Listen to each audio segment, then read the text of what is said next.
is a presentation of Fox Sports. We are Fox. We are Philly.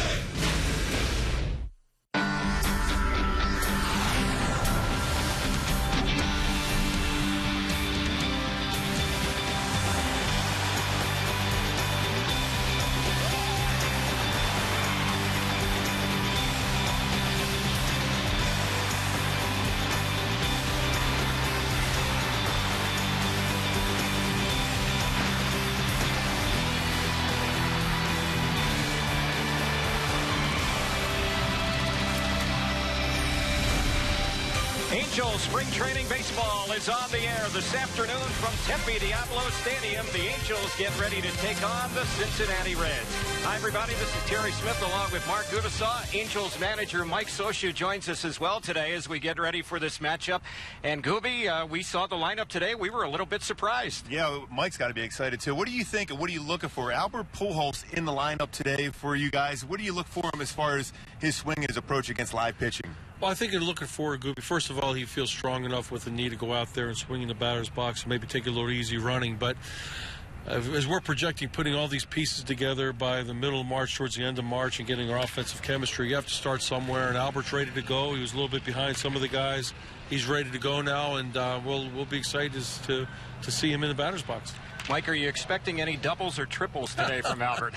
No, I'm going to be fine with just either a home run or a single, Terry. That's kind of what's in his game plan today. Well, of course, now you got Tommy Hanson on the hill getting his first start. We saw the other four guys do a good job getting their 2 innings pitched. What do you look for Tommy as far as, you know, the talk is velocity and everything else? What do you look for him that first time out? Well, he is throwing the ball with better velocity right now than he did last year, and that's key for Tommy, but it's not the end-all thing we're looking for. We're looking for his rhythm, his angle, his ability to spin the breaking ball a little bit as we get through this first outing and into the second. But really, his fastball command this afternoon and changing some speeds and finding his delivery. So I think the first four guys that have been out there have done a great job. Tommy will be the fifth, and then go around the second with Jared Weaver tomorrow. We'll get a better idea of how far these guys have rebounded and come in their in their spring training. Mike, how do you like the way camp has been developing so far? I think as far as our workouts and our pregame, everything's been great. Not real thrilled about the record right now, but it is what it is. You can't make too much of it. I think the guys that we're going to have in our lineup are slowly getting where they need to be. Our everyday players need a little bit of time to get ready, especially our bullpen, which this week they're starting to get folded into the mix. We're going to be fine as we bring the pieces together, but we have a lot of guys. Some guys were 6-year free agents. Some guys were claimed off of other rosters, and they're getting a chance to show themselves, and they're gonna be in our depth and hopefully make our club. Well, how hard has it been to be able to put together your lineup? You have all these games going. Now you have your regular outfield, which looks to be the opening day outfield. How good is it to be able to get those guys out? Yet you want to get their bats in. Yet you don't want to have them do too much because you still have a lot of games left. I think, it seems like we've been down here for, by this weekend it'll be a month, and it's crazy to think it's that long. But if you look at what a real spring training would be, we'd be in game 3 or 4 right now. So there's just, I think you have to keep perspective about where these guys need to be. They need to see velocity right now. They need to get their swings, try to find some timing. As we get into the game, you'll see guys run a little bit more. We'll be able to get our bunts down and get some hit and runs going. But right now it's about getting in shape and seeing the ball, and it's good to get our guys out there and then give them a chance to recover. And sometimes on their off day they are working on some things, whether it's on the defensive end or whatever, and hopefully be ready for that opening day.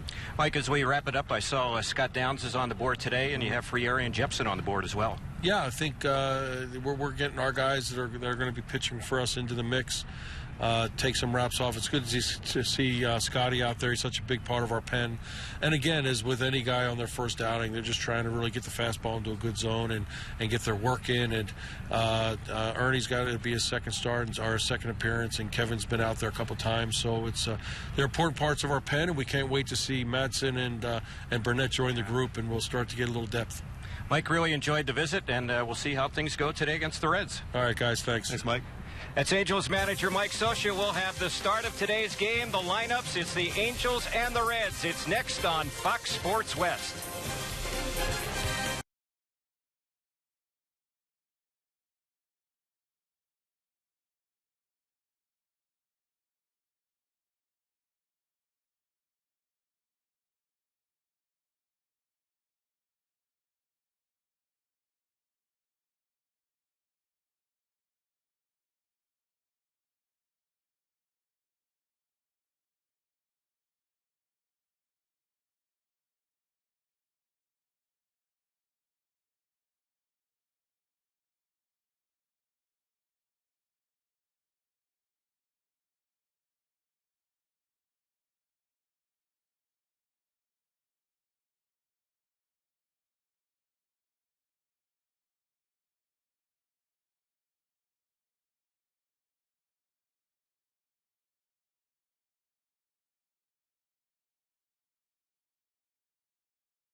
Mark Gubazai at Tempe Diablo Stadium alongside Terry Smith. And now it's time for the starting lineups. First, for the NL Central champions of last season, Cincinnati Reds. Batting first in DH in Sin-Chu Chu, former Cleveland Indian with a lot of power, good throwing arm himself. Batting second in center field, Billy Hamilton. Looking forward to seeing him play, Terry. He's a lot of speed. He can do a lot of things offensively. Batting third, playing first base, Joey Votto. And batting fourth, playing left field, Ryan Ludwig. He's done a nice job coming over to Cincinnati, putting on those power numbers. Batting fifth in right field, Jay Bruce.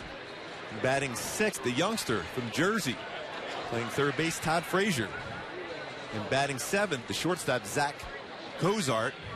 And batting eighth and catching, Devin Mesoraco from Pennsylvania, Terry. You'll have some stories about that. Punxsutawney. Oh, yes, Phil. And batting ninth and playing second base, Henry Rodriguez on the hill for Cincinnati.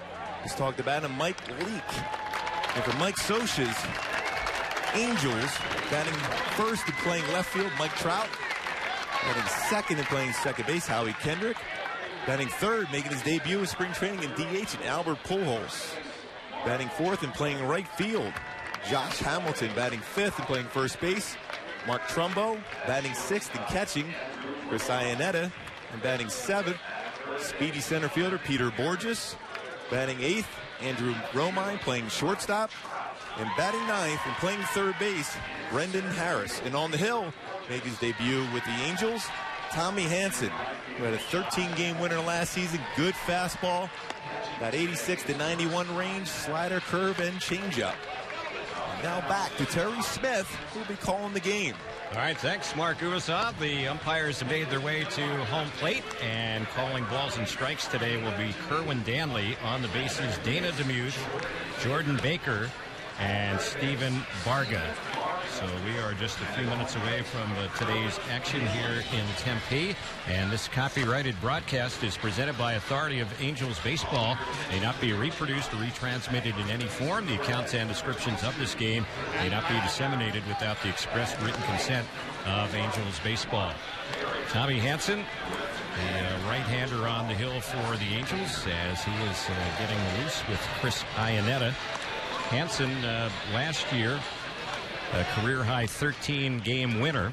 His ERA last year is 4.48, and the Angels picked him up in the deal for Jordan Walden during the offseason. Tommy Hanson is from Southern California, went to Redlands East Valley High School, also Riverside Community College. And he grew up an Angels fan and now getting a chance to wear an Angels uniform. Around the infield, the Angels have Trumbo at first. Kendrick will play second. Brendan Harris gets the start at third base. Callaspo has the day off. Andrew Romine at shortstop with Eric Ibar with the Dominican Republic World Baseball Classic team. And the outfield, Mike Trout in left, Peter Borges in center, Josh Hamilton in right. Chris Iannetta is the catcher. DH is Albert Pujols, and Tommy Hanson on the hill. A little bit on the humid side today here in Tempe. Weather has warmed up a bit. We'll have the game time temperature in just a moment. So we are just about ready to get things going. A lot of red on the field today. The leadoff batter for the Cincinnati Reds is Shin-Soo Choo, who came over in a deal during the offseason from the Indians. Hanson has the sign. He's ready, and here's the game's first pitch. He misses high with the first pitch fastball, and the count 1 ball, no strikes.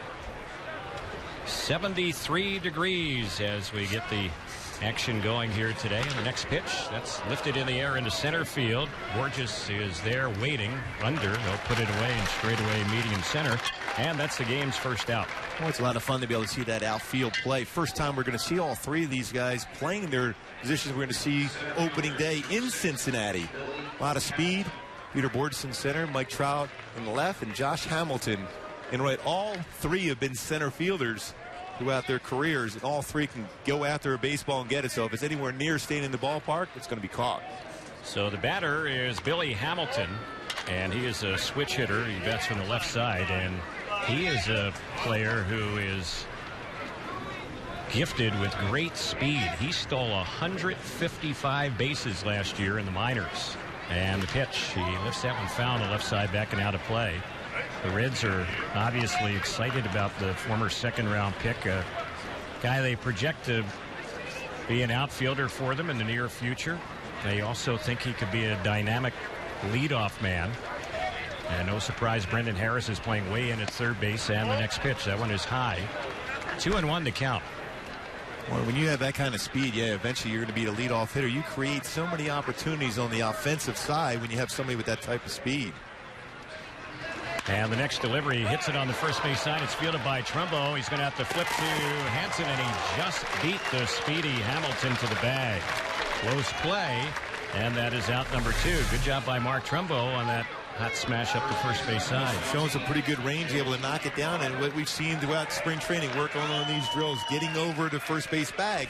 And a lot of times you hear, people talk about as a pitcher covering the base, you go up the line and get to the base, but the angle that Tommy Hansen took was the perfect angle. You cut off the distance and able to get Hamilton with all that speed by just a quarter of a step at first base. A little pitcher's fielding practice right out of the start here today. They hate it, but it comes in handy. Yep. Here's Joey Votto. Outstanding first baseman for the Reds, and the pitch, and he chops that one through the right side for a base hit. Boy, he didn't waste any time. A 2-out single between Trumbo and Kendrick on the right side, and the next batter will be Ryan Ludwig. Votto, who just got that hit, will be playing for Team Canada in the World Baseball Classic, and that pool, which they're calling Pool D of the World Baseball Classic, will take place here in Arizona. It's the same pool where Team USA will be participating. Mexico is in that pool, and Team Italy, who the Angels will play tomorrow in an exhibition game. Next pitch, Ludwig at the plate, lifts a fly ball right to left. Mike Trout hardly has to move, and the inning is over. So a solid first inning for Hansen. His first inning this spring. No runs, they had a hit. No errors, they leave a runner on. We are headed now to the bottom of the first inning. There's no score on the Angels Baseball Network and Fox Sports West.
Mike Trout gets ready to lead things off for the Angels against right-hander Mike Leake. It'll be Trout, Kendrick, and Pujols. Hamilton would bat fourth, and the power of the lineup. It's brought to you by Loan Mart. Need cash fast? If you have a car that's paid off or almost paid off, get $2,500 to $50,000 today with a quick and easy car title loan. Call 1-800-LOAN-MART today. So the first pitch on Trout in there for strike one. Leake is set. Here's the next delivery, and that's line foul down the right side. A few rows back to the seats and out of play. It's 0-2 on left fielder Mike Trout. Trout so far this spring, 5 for 12. He's driven in a run. And the next delivery, that one is a little bit low and inside.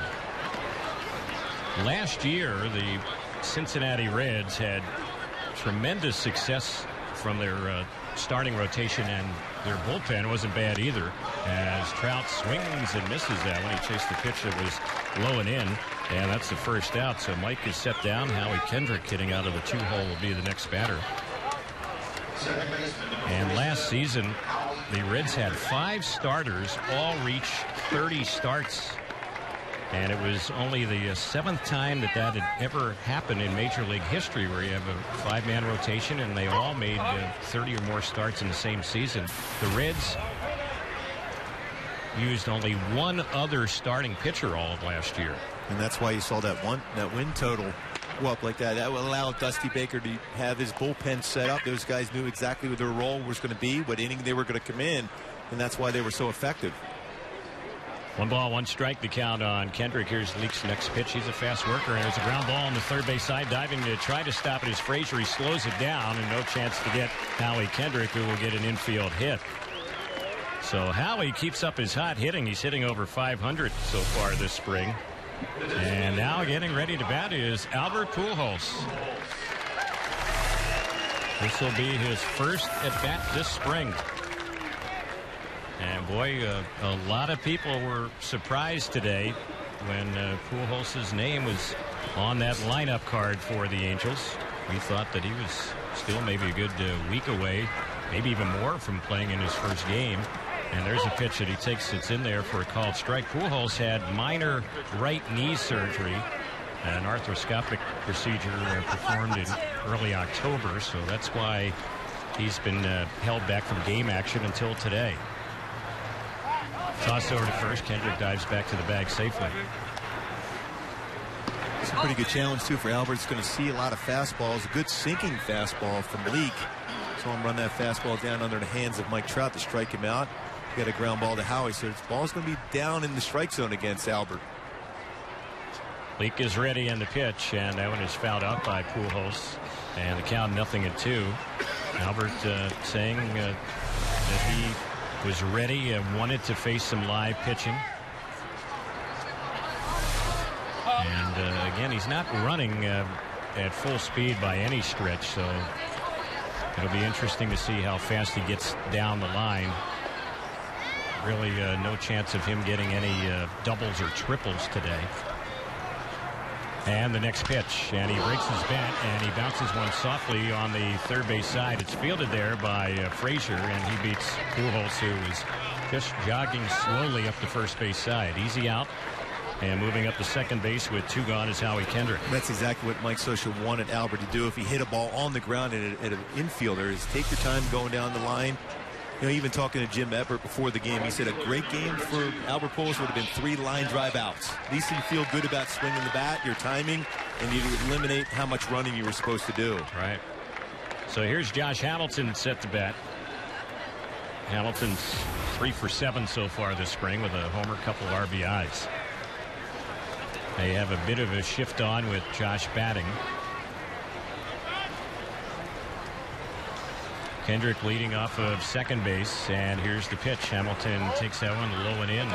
So taking that first pitch, it's 1 ball, no strikes. Mentioning the Reds and the mileage they got out of their starters, and the reason I brought it up was because Mike Leake, who was in their rotation all last year, made 30 starts. He is in a battle just to hold on to his spot in their starting rotation. There's even been some talk he could begin the year in the minors. And the pitch, that one is low and inside. The Reds are hoping that Aroldis Chapman, who we'll see today in relief, they're hoping that he will be in their starting rotation this year, and it could come at the expense of Mike Leake. Well, Chapman with an unbelievable fastball can touch 100 miles an hour. Very good slider, developing changeup. 2-0 the count on Josh Hamilton. No score, bottom of the first, and he swings and misses that one. A snap throw to second, and Howie is out. Boy, it wasn't even close. Mesoraco fires a strike up to second, and they had Howie getting back late to second base, and that's how the inning will end. So Hamilton will lead things off for the Angels when we get to the bottom of the second. Here in the first, no runs, a hit, no errors, nobody left. No score after 1 on the Angels Baseball Network and Fox Sports West.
Second inning we go here in Tempe. There's no score. Each team got a hit in the first inning, and Tommy Hansen is set to work as he faces Jay Bruce, left-handed batter. First pitch fastball. That one misses a little bit high. Bruce is a player who just seems to keep getting better, and he had 34 home runs last year, 99 runs batted in. He takes that one for ball 2. It's 2 balls and no strikes. He definitely has a great swing. Between him and Joey Votto, both on the left side, power, but they can hit for an average. And here's the next delivery. He lifts that one in the air in the left center field. Trout and Borges are chasing. That ball's hit well out in left center field, and that one is gone. So Bruce, who's just 1 for 14 this spring, gets his first home run, drives in his first run, and the Reds have the early 1-0 lead. Well, just like we said, he's got good power the other way. That's not easy to do. It was a fastball that was elevated. Cincinnati wanted that pitch down. Tommy Hansen elevated that fastball, and Bruce made him pay for it to left center field. So here's Todd Frazier, and he looks the first one over. That's in there for a called strike. Jay Bruce did something there that he did a lot of last year with the Reds. He had 34 homers. 21 of them were solo shots, and he just hit a solo homer to start off this second inning. And that one is fouled back to the screen. 0-2 the count.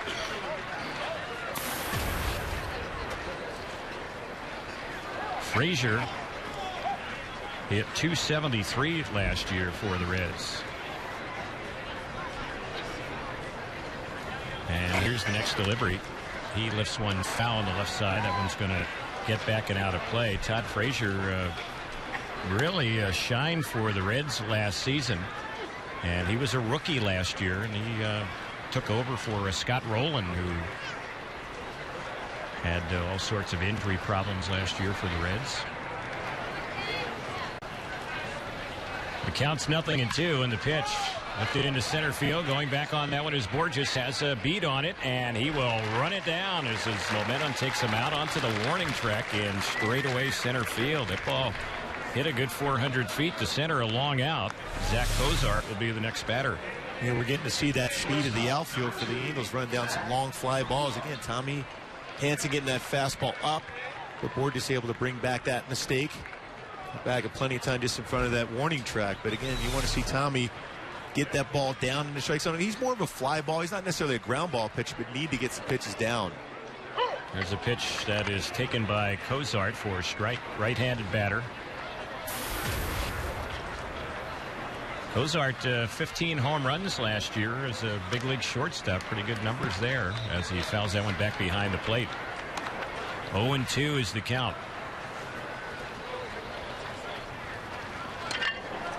Well, just like Joe Blanton the other day, good pace for Tommy Hansen. Not a lot of wasted energy out on the mound, just trying to throw strikes, not wasting time.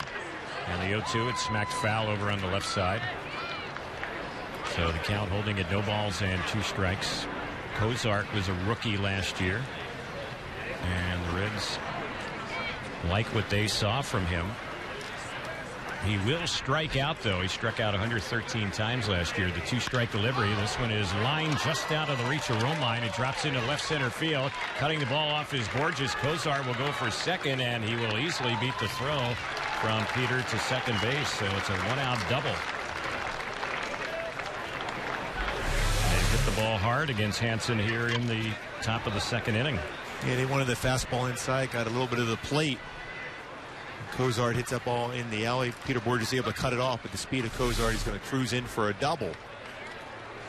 This Cincinnati club can swing the bat. They're almost like an American League club playing in the National League. A lot of depth in their lineup, and they can swing it, they can steal bases, and they got a lot of power.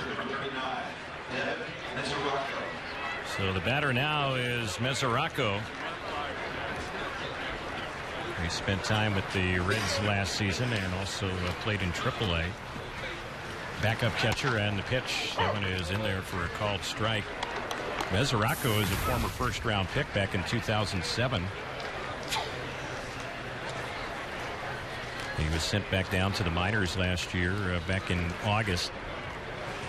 But the Reds think very highly of him. Here's the pitch. It's chopped to second, bobbled by Kendrick, recovers, throws, and still gets the catcher running to first base. Boy, that ball was giving Howie a lot of trouble. He was lucky that Mesoraco was running, and he still gets him on the play. Cozart moves over to third with 2 outs, and the batter will be Henry Rodriguez. Howie down on the baseball when he tried to pick it up. A lot of times when the baseball's on the ground, you want to push it into the dirt, then pick it up. He just tried to pick it up right away. And a tough time getting a grip on the baseball, but still able to make the play. So Henry Rodriguez, a switch hitting second baseman, will bat. He was pretty much everywhere last year in the Reds organization, including in Cincinnati, as he waves and misses that pitch for a strike. He was in 12 games for the Reds. He played in rookie ball, Double-A, and Triple-A last year. He's having a good spring. 8 hits, 16 times up. He's driven in 3 runs. 1-0 Reds. We're in the second. Hansen's pitch. Lined and caught by the third baseman, Brendan Harris. He went down, making the play on that hot smash on the third base side. The inning is over on the lineup. In the inning, they end up getting a run, 2 hits. The run on the leadoff homer by Bruce. In the inning, no errors and a runner stranded at third base. Bottom of the second coming up, 1-0 Cincinnati on the Angels Baseball Network and Fox Sports West.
As we get things going here to start off the bottom of the second, the first batter up for the Angels, Josh Hamilton, just hit a ball out to right field. Jay Bruce putting it away. So 1 quick out, and Mark Trumbo will be the next batter.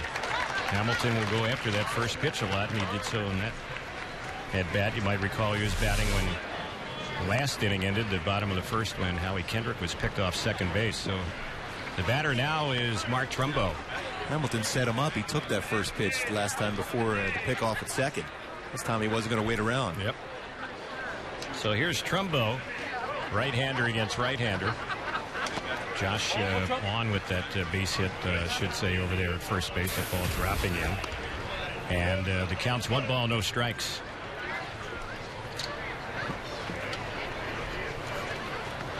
One and nothing the count.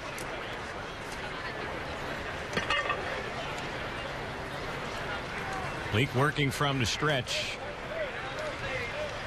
Angels have some action in the bullpen right now on the pitch. That one is fouled off on the left side. Ernesto Frieri is the pitcher who's warming up for the Angels. Mark Trumbo is at the plate. He is 4 for 14 this spring. He's driven in a run. A lot of sinkers from Mike Leake, though. When he elevates a fastball, though, he will give up the long ball. He gave up 26 home runs last year in 179 innings pitched. So when he elevates a fastball, it's trouble. Here's a pitch that's bounced on a hop, tricky hop, fielded by Rodriguez. Second for one, relay over to first. It's a double play. Hey, that was a nice job by Henry Rodriguez on a funny hop right there. So 2 quick outs for the Angels here in the bottom of the second, and Iannetta will be the next batter. Nice job with the transfer over to the shortstop, too. They did a 4-6-3 double play. A lot of times with a hop like that, you're just happy to be able to get the lead runner at second. They were still able to turn 2. So here's Iannetta. Chris taking some time, getting adjusted in the batter's box. Peter Borges waiting on deck. And first ball swinging. Iannetta lifts one foul over on the right side. It's going to get back and out of play. Leak, who is pitching for the Reds, he is making his second start. He had worked a couple of innings in his first appearance, giving up a run. And here's the next delivery. That's lifted in the air in the left center field, and that ball is hit hard, and in the gap it'll take a bounce and smack off the wall. Throwing it back in is Hamilton. They have no one covering second, so just walking up to second base with a 2-out double is Iannetta. So the Angels have had a couple of hits in the inning. 2 outs, a runner in scoring position. Peter Borges will try and get something going here to get Iannetta in from second. A nice job by Chris as far as getting that fastball up enough to be able to square it up and hit the left center field. We've seen him get hits in the right field. This time able to turn it, hit in the alley to left center field.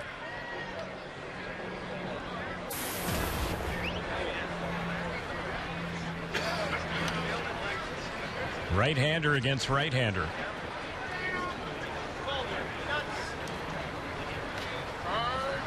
Reds bullpen is quiet, and Borges taking some time as he backs out of the box, tired of waiting on Leak. Now everyone appears to be set. First pitch hit hard but foul on the third base side. I'll tell you what, there's been some good sound off the bat today. Hitters are geared into fastball changeup. Just an occasional curveball. That's the thing that comes along as the season progresses in spring training for pitchers, the breaking ball. So hitters are looking fastball changeup. They're getting some pretty good hacks at the fastball. Here's the pitch. It's low and outside. Good stop by the catcher, Mesoraco, and a pitcher was breaking away from the plate.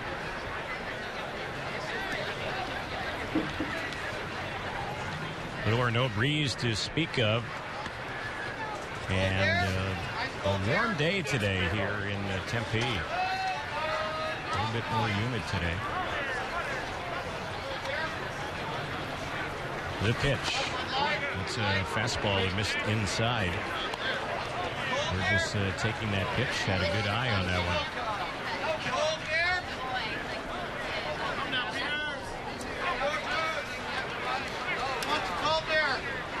If Borges gets on with 2 outs, Romine waits on deck.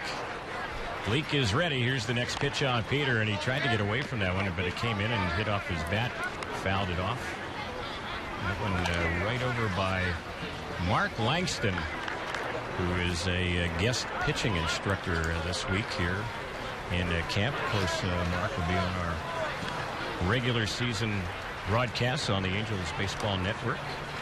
But he's in uniform this week. Well, if you're a young pitcher, you just pick his brain. He was not only a very good pitcher, but he fielded his position so well. Yeah. Here's the next pitch, and that one is fouled back behind the plate. Multiple Gold Glove winner, Mark Langston. One of the best moves you're going to ever see in baseball. They're very agile around the mound. Mike Hampton, who's in camp with the Angels too, was a very good fielding pitcher himself. So a lot of information you'll be able to get if you're a pitcher on how to field your position to save an out or two during the course of a game. Here's the next pitch, and Borges takes one down the middle about knee-high, struck him out looking, and that'll end the inning. Well, the Angels had a couple of hits in the inning, no runs, 2 hits, no errors, and they leave 1. We've completed 2, and we head to the third. It's 1-0 Cincinnati, the Angels Baseball Network and Fox Sports West.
Fans, Angels baseball is back. Individual game tickets for the 2013 season are on sale now. Make your plans to take part in Big Bang Fridays, post-game concerts, promotional nights, and great opponents like the Yankees and the Dodgers. Purchase your tickets today at angels.com, the Angels Stadium ticket office, or you can call 714-663-9000. So a new pitcher for the Angels as we head to the third. Ernesto Frieri will take over, and this is going to be his second appearance this spring. He's worked a scoreless inning so far. The numbers on Hansen, who made his debut. He faced 9 batters, went 2 innings, allowed 3 hits, a run. It was earned, the run coming on the home run by Jay Bruce. And Hansen did not walk or strike out anyone. So here's Frieri as he gets ready to face the top of the order. Shin-Soo Choo will be the batter. Ernesto is ready. Okay is the sign. Here's the pitch. And he misses outside with that one for ball 1. Ernesto with that very good fastball can rush it up there 93 to 96 range. Slider has been working on a cut fastball and a changeup this spring training. Here's the pitch, and that one is outside. Frieri in the past has had a changeup. It's been a pitch he's rarely used, but that cutter is a new pitch for him. I was saying a few days ago that he would not be afraid to try it in a game. He likes how it's developing, and he misses outside with that one on Choo. I think that becomes a very effective pitch for him, especially against left-handed batters, because you can see what the movement on his fastball is going to run away from a lefty, but the cut fastball can keep him honest by going in on the hands with that hard pitch. He's set. Here's the next delivery. Choo takes a strike on the inside corner.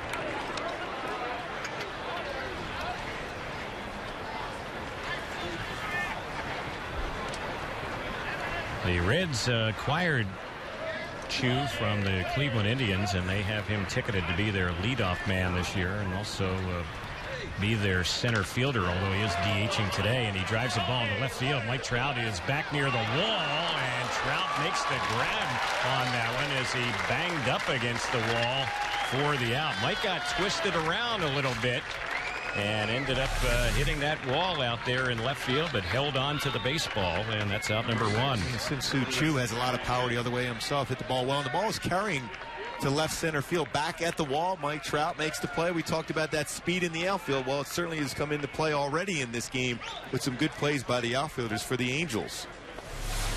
Yeah, the outfielders have been tested here in the early going. So here is the speedy Billy Hamilton batting, and the first pitch, he fouls that one back behind the plate. Yeah, get back to Tommy Hansen. He's down getting some work down in the bullpen right now just to get a few more throws. I think overall, very successful. When you have that adrenaline going, you want to go out there and perform your first time around for your new teammates. You have a tendency to overthrow. When he overthrew some fastballs, I think we're elevating. That's some of those pitches that were hit hard by Cincinnati against him, but it's good to see him getting some extra work to work down in the strike zone now.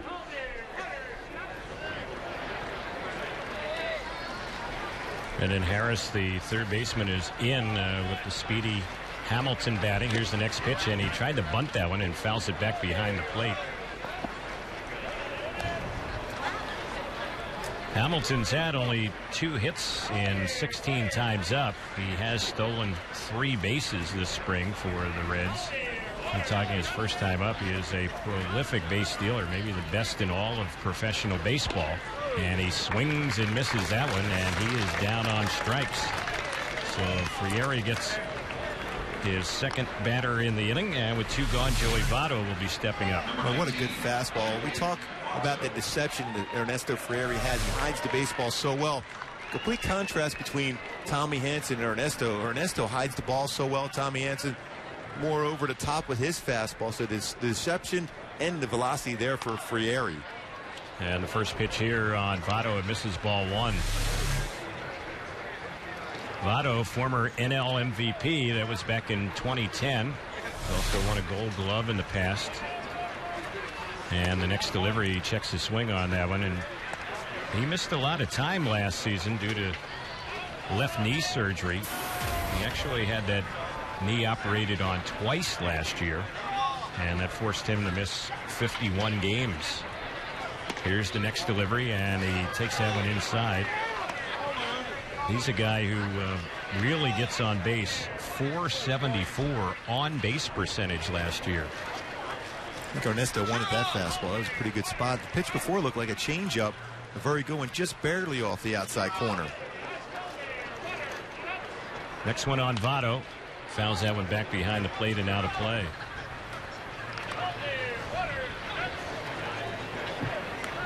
Joey Votto, he'll walk a lot, certainly get a lot of hits, and he will strike out.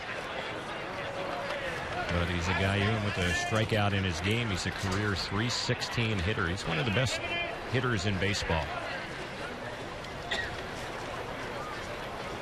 Here's the next pitch, and he takes that one low. It's ball 4. So Votto, who has been an on-base machine, on base both times up today. 2-out walk. And Ludwig will be the next batter. Not a bad spot for that pitch, too. Mike Butcher's not going to be upset about that. If you're a pitcher on the hill and you're just missing maybe about an inch down below the knees, you're okay with that. Especially with a hitter like you mentioned, Joey Votto, who's got power at all fields, a good batting average, too, to go along with the power. So here's Ludwig, and the first pitch. He looks it over for a ball, snap throw to first base. Diving back to the bag goes Votto. Joey Votto is not a big stolen base threat over there at first base. 1-0 Reds. We're in the third inning from Tempe.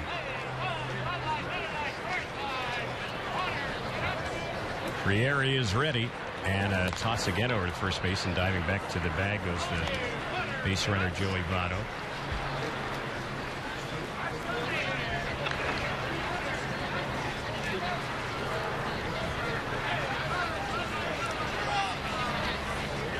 Votto last year had 5 stolen bases. And the next delivery, it's hit in the air into shallow left center field. Borges having to come in, so is Trout, and it'll be Mike who makes the call and catch from shallow left center. The fly out to the Angels left fielder will end the inning. No runs, hits, or errors. A walk, they leave another runner. Bottom of the third coming up in Tempe. It's 1-0 Cincinnati on the Angels Baseball Network and Fox Sports West.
First batter up for the Angels is Andrew Romine, and he was first ball swinging. He chops the ball right near the second baseman, and Rodriguez will throw him out. So the Angels going after that first pitch again from Leak to start an inning off. Romine out number 1, and Brendan Harris, who's the number 9 hitter, will be the next batter. You have a tendency to do that as a hitter. When you're sitting in either in the all-deck circle or in that dugout, you see a pitcher throwing a lot of first pitch strikes, especially with the fastball. You're more apt to go up there and swing and hack at that first pitch, and we've seen that a number of times today. And Leake is a guy who's normally around the plate. Last year, only 41 walks in 179 innings. And the first delivery here taken by Harris. Brendan Harris, 5 for 15 so far this spring with a run batted in.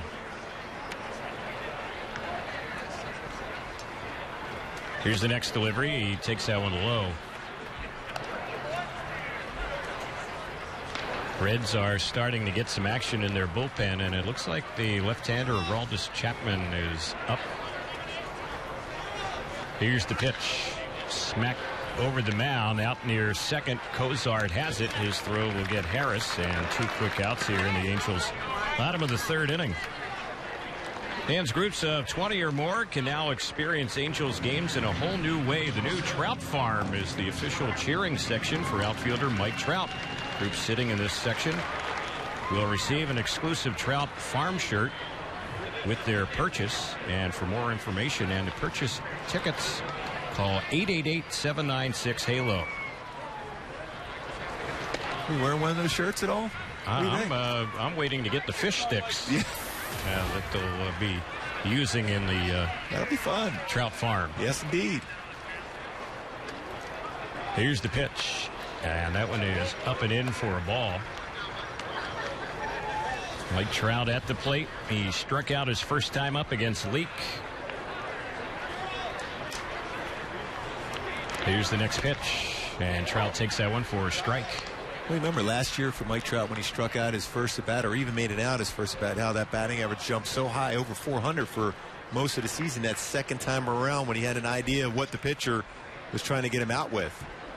Here's the next delivery, and he fouls that one back over by the Reds' third base dugout.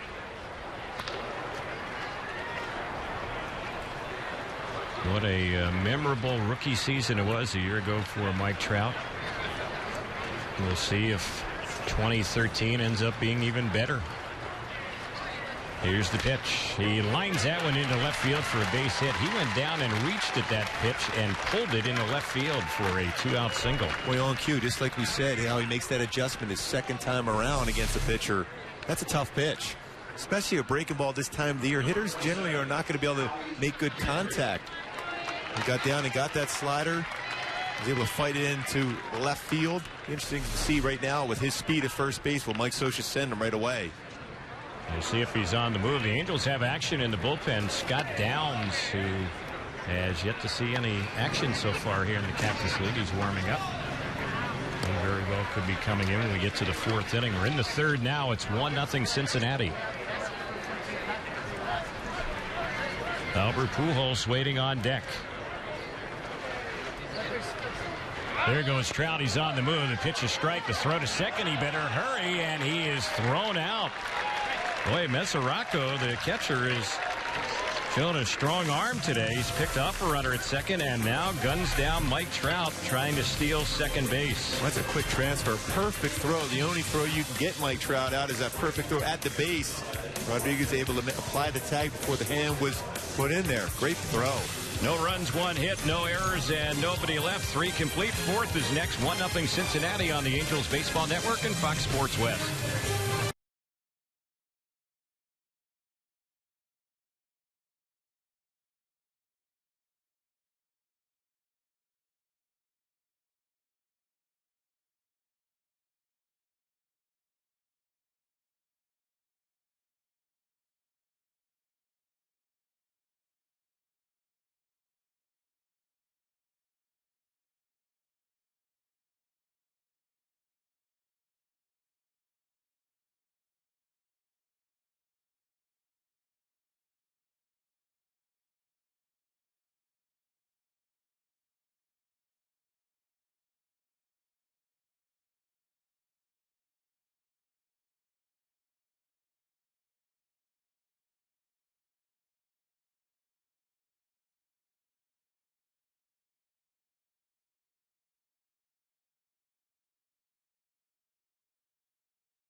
Jay Bruce will be the first batter up for the Reds, and there's a new pitcher in the ball game. Left-hander Scott Downs getting ready to make his spring debut. He replaces Ernesto Frieri, who had a shutout inning last inning. Frieri did not allow any hits. He did walk one and struck out one, so Scott Downs will take over.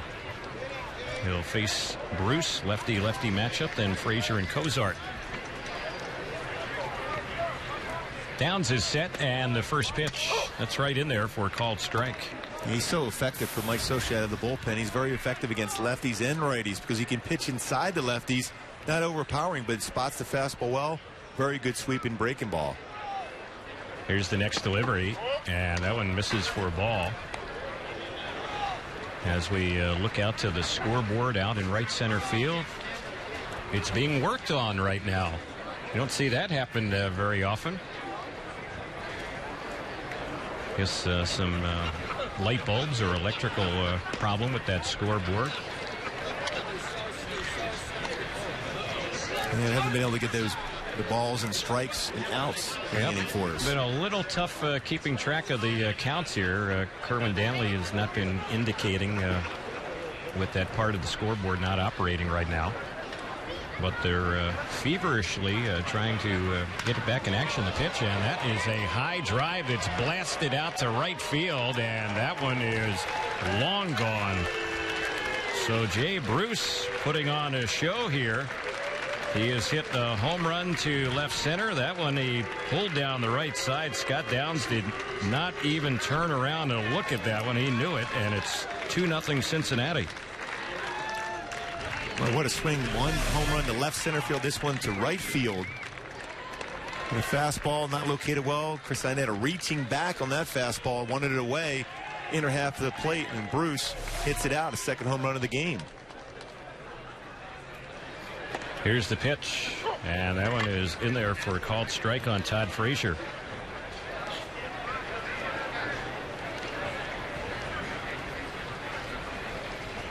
Frazier flied out to center his first time up. And the next pitch on its way, that one's outside. So the first batter that Downs faces this spring hits a home run. And behind in the count, the Cincinnati club has so many good hitters, and if you're behind in the count, they seem to be jumping all over the fastball. Here's the next pitch. That's lifted in the air into right field. Hamilton is playing out there today. He's under, he'll put it away. Routine play. One gone here in the fourth, and Zach Cozart will be the next batter. Fans, don't forget the annual Angels 5K and Fun Run will take place on March the 30th. Participants will run a course through the Big A, receive a commemorative shirt, and a ticket to watch the Angels take on the Dodgers that same night. For more info and to sign up, visit angels.com/5K, and proceeds from the event will benefit the Angels Baseball Foundation. First delivery, it's in there, called strike on Zach Cozart.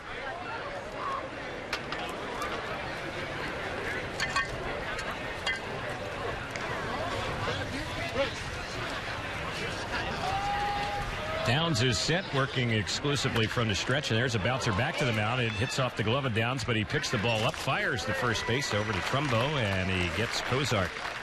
Well, that's something we saw a lot last year. The smile on his face from Scott Downs. A number of baseballs hit hard back up the middle, knocking them down. Still working on that fielding, your position. A lot of ground balls in spring training here. Worked on that, knocked it down, and didn't panic. Made a strong throw to first.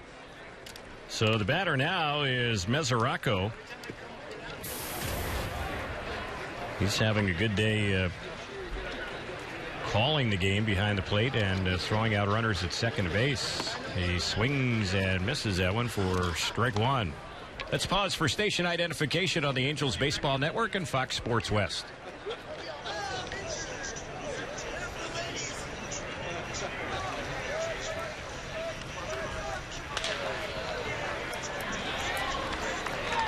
Next delivery, it's lined into left center field, and that's going to fall in for a base hit. So Mesoraco's good day gets even better. That's his first hit, a two-out single here in the fourth.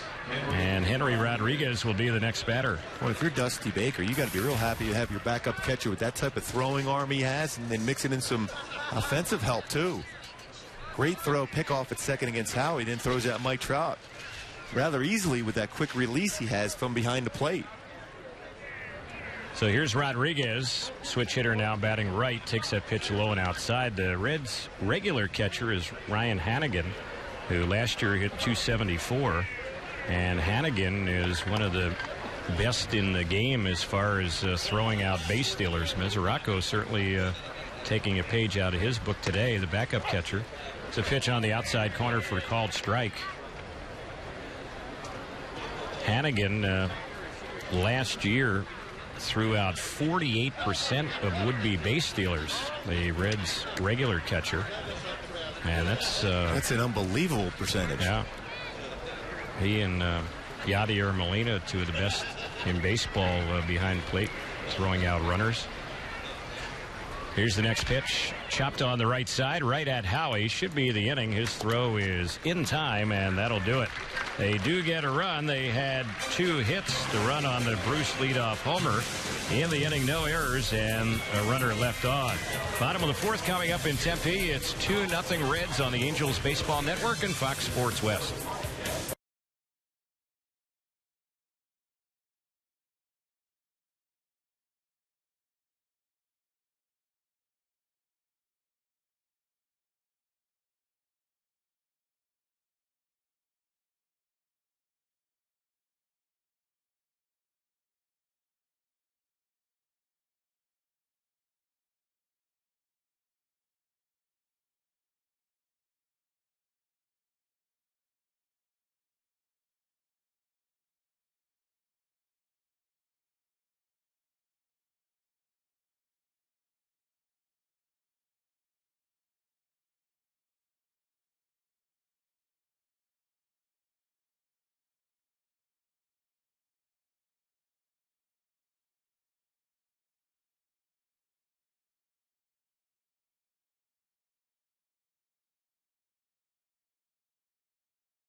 New pitcher in the ballgame for the Reds, Aroldis Chapman, will take over for Mike Leake. And the batters, the Angels, will be sending up here in the bottom of the 4th inning. It'll be Kendrick, Pujols, and Hamilton. Mentioning Albert Pujols playing in his first game for the Angels this spring. Angels have taken it slowly with Albert coming back from the minor knee surgery he had in the offseason. And we want to remind you, time for the Care First Health Plan Injury Report. And don't forget to visit carefirst.com to learn more about their patients first philosophy of care. Care First, it's all about you. Boy, what a challenge this is for the hitters. Chapman throws a fastball we mentioned before, around 100. Good movement, good slider, change-ups there. Well, you have to have your timing right to be able to make good contact against his fastball. So he's ready, and the first pitch, and that one is off the glove of the catcher Mesoraco, a little bit high for ball 1. Chapman has been clocked as high as 105 miles per hour. And the next delivery, that one is high. He threw a pitch a couple of seasons ago at that speed, the fastest pitch ever clocked. And here's the next delivery. That one on Howie. It's a strike on the outside corner. If you're throwing 105, you can almost tell the batter, I'm throwing a fastball. I mean, you can see, they've moved him now into the starting rotation. He was He was a Cy Young candidate last year out of the bullpen. Was very good as far as closing games. And here's Howie blasting one deep to left field. He got a hold of one, and that ball is out of here. Howie Kendrick turned on that pitch, and a no-doubter to the back of the lawn out there in left field beyond the wall. Kendrick with the homer, his second one this spring, and the Angels cut the lead in half. Well, Howie on fire here in Arizona in spring training. Good hitters count, 2-1. You're looking for a fastball. In their half and down. Still able to get the bat head out. And with that fastball velocity generating, all you can do is square it up, and it's going to go a long way. So here is Albert Pujols batting, and the pitch. That one a little bit outside. Not only did Howie hit the home run, but when he got the home plate, his bat was still there. So he picked it up and walked it back to the dugout. So it's so hot, you don't want anybody touching it. That's right. He's multitasking as well. Pitch on Pujols. That one missed. Well, you always hear about Howie Kendrick, what a good fastball hitter he is. And, boy, he really turned on that pitch against Chapman. Well, you have to be super quick. Look for an area where they'll hit the fastball, and that's what Howie did. Inner half and down, turned on it. Here's the next delivery on Albert. He takes that one high. So all 3 runs in the game, 2 for the Reds, 1 for the Angels, have come on home runs leading off an inning. Jay Bruce doing it twice for the Reds. Howie Kendrick starting off the 4th inning with a home run for the Angels. Next pitch on Albert. He waves at that one. A couple strikes on him. A 3-1 changeup. That's something he's going to work on, Chapman, to make sure he offsets that great fastball with something off speed. He's sold that changeup very well. He's positioned on the far third base corner of the pitching rubber. And now Albert tires of waiting, backs out. We were talking about how fast Aroldis Chapman, the Cuban defector, throws. Last season, he threw 242 pitches that were all at least 100 miles per hour. 242 pitches that fast. And there's a swing and a miss, and he got Pujols on that one. Struck him out. And that time it looked like he got him on a good slider. Yeah, Albert was probably looking for that fastball, taking a shot at it. Been said back-to-back changeups, then a slider to get a swing and miss. He does have a very good slider, similar to what you saw out of Randy Johnson back when he was developing into a dominant pitcher. Once he got his fastball command there, the slider became even more effective. That's going to be an important pitch for Chapman. So here's Hamilton, who's a good fastball hitter as well. Lefty-lefty matchup. He takes the first pitch for a ball.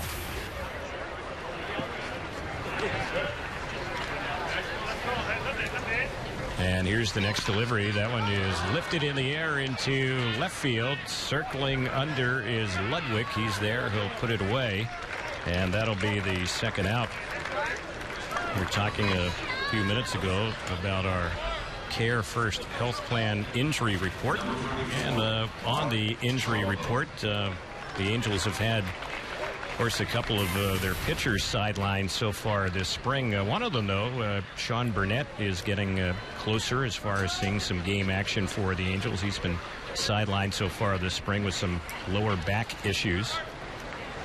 And another one of the Angels pitchers who was with the Reds last year but never appeared in a game for them, Ryan Matson, of course, has yet to get on the mound for the Angels in a game so far this spring, coming back from the Tommy John elbow surgery he had last April. He continues to still play catch, stretching out his arm a little bit. And the pitch, that one on Trumbo, is a check swing, a strike. Yeah, Matson's goal is to be able to get 8 bullpen sessions in before taking the mound in game situations. So, yeah, we're going to see a little bit of delay before we see Ryan Matson, but he's going to be a big, big part of the bullpen for the Angels. Here's the next one on Trumbo. That's inside. The Angels have Kevin Jepson up in the bullpen. The numbers on Mike Leake, their starter. He went the first 3 innings. He gave up 4 hits, no runs. He didn't walk any, and he struck out 2 batters. Here's Chapman's pitch, and Trumbo fouls that one off. Trumbo's another guy that if he gets a hold of a fastball, he can hit it about as far as anyone in the game. Well, how about some of those home runs he hit in the All-Star game, the home run derby? Right.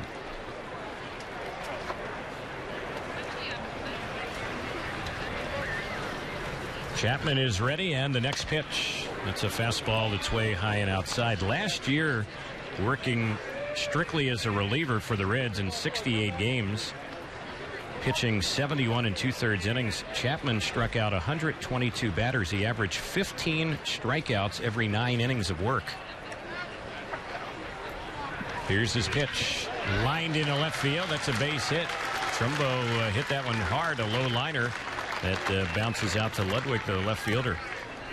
And Mark did a nice job of keeping his weight back. A slider out over the plate, but kept the weight back and shot that ball into left field. Good balance for him.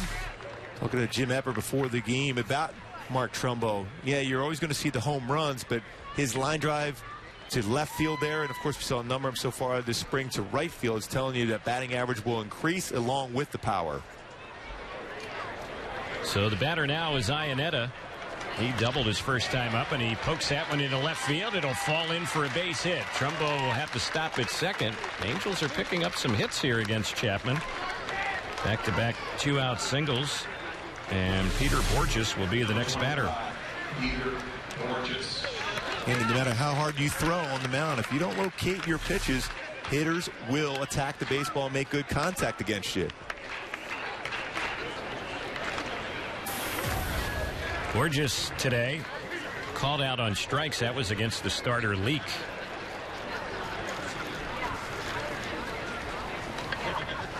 Chapman is ready. Here's his pitch, and that is right in there for a called strike.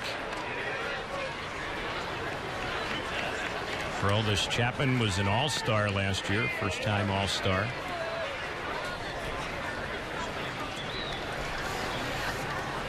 Here's the next delivery. That one misses. 1 ball, 1 strike to count. The Reds left-hander is appearing in his second game this spring. He made a start for them in his only other appearance, and in that ball game retired 6 batters in a row, working 2 innings, getting 1 strikeout. 2-1 Cincinnati. Angels batting 2 outs, 2 on. Bottom of the 4th. Next pitch, called strike on the outside corner.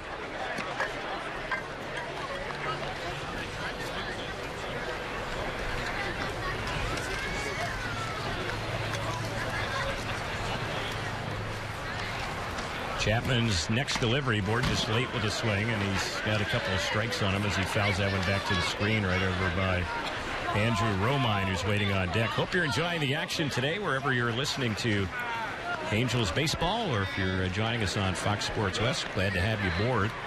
Tuesday afternoon baseball, Angels and Reds. And these two teams squaring off against each other. This is the only time they meet this spring. They square off opening day, April 1st in Cincinnati, as that one is ripped foul into the Angels dugout over on the first base side. Tell you what, that's going to be a lot of fun opening day in Cincinnati. Old school baseball, interleague play to start the season. Yep. A very unique situation. First time it's ever happened in Major League history. An interleague series beginning on opening day.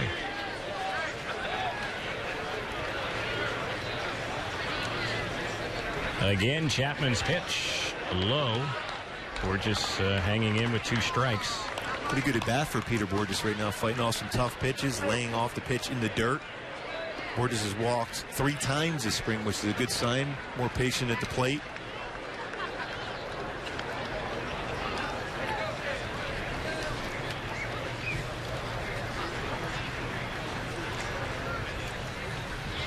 Peter waiting patiently. Chapman taking some time between pitches. Now he's ready. And here's the next delivery. Broken bat bouncer softly hit third base side. Charging as Frazier throws and just nips Borges at first base to end the inning. Angels settle for 1 run. Had 3 hits. No errors leave 2 runners on base. Leadoff homer by Kendrick, cutting the Reds' lead in half. It's 2-1 Cincinnati through 4. We head to the 5th on the Angels Baseball Network and Fox Sports West.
Fans groups of 20 or more can enjoy Angels baseball for as low as $8 per seat. This year, take advantage of the exclusive group hat collection for select series. To book your group outing, just call 888-796-HALO or visit angels.com/groups. So the new pitcher for the Angels is Kevin Jepson as he takes over for Scott Downs. Downs worked the 4th inning, gave up 2 hits, a run in his 1 inning. Did not walk or strike out anyone. And now Kevin Jepson, the new pitcher, as he gets set to work in his 2nd outing this spring. 2 runs, 5 hits for Cincinnati, a run, 7 hits for the Angels.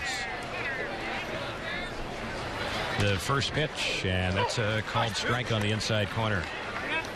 Boy, that was a good fastball from Kevin. Last time out, overthrew some of his fastball and elevated some pitches.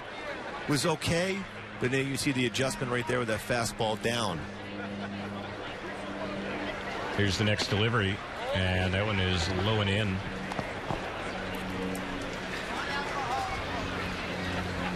Looks like the Angels haven't made any moves yet as far as their lineup, other than the various pitchers we've seen. Jepson is the 4th pitcher of the day. Here's the next delivery, and that's hit the opposite way into left field. It's going to drop in for a hit. So we've seen a lot of leadoff hits in this ball game. Chu leads off the 5th inning with a single. Billy Hamilton will be the next batter. I wonder if Dusty Baker will put on a bunt here with that speed of Hamilton and the speed of Chu at first base. Speaking of Dusty Baker, he and Kirk Gibson, the manager of the Diamondbacks, got into a bit of a heated argument yesterday before their ball game. It was a D-backs home game, and it happened at the time of the exchange of the lineup cards. Both Gibson and Baker at one time were Dodger players, but they were never teammates. Dusty Baker played with the Dodgers a little bit before Kirk Gibson. But the whole argument, get to it after the next pitch here on Billy Hamilton, and Jepson will fire to first base. The runner dives back. It had to do with the lineup card that Dusty Baker was presenting yesterday. Since it was a Diamondbacks home game, that meant that the pitchers were supposed to bat. They were playing in a National League home ballpark, and Dusty Baker wanted to have the DH used yesterday. Here's the pitch. That one is cut on and missed. In fact, he had sent his lineup card over to the Diamondbacks facility earlier in the day just to give him a heads up that he wanted to use the DH, and he was assuming that they would oblige. And Kirk Gibson took offense to that. He said, hey, this is our home game. We'll play under the proper rules here, and the pitchers have to bat. Well, you see that a lot in spring training where they'll utilize the DH in National League parks because you want the guys to get swings and you want to minimize the chance of a pitcher getting hurt swinging the bat. So you can understand where Dusty Baker was coming from, but Kirk Gibson's always been intense, and I guess that would be the best way to describe Gibby over the years. And even managing a spring training game, he had that edge going for him once again. Yep. And Gibson's point was, hey, you're not going to change the rules on me. And they didn't, so Baker had to change up his whole lineup card and hit his pitcher ninth. There's a pitch that's high and away. It skips off the glove of Iannetta, and the ball goes all the way back to the backstop, so Chu will move up to second base. It'll be a wild pitch. Well, Chu had a little bit of a hamstring or quad issue, and they wanted just to be able to get his swings in and DH him. Instead, they were going to have to be forced to put him in the field. Right. And Kirk Gibson said, no.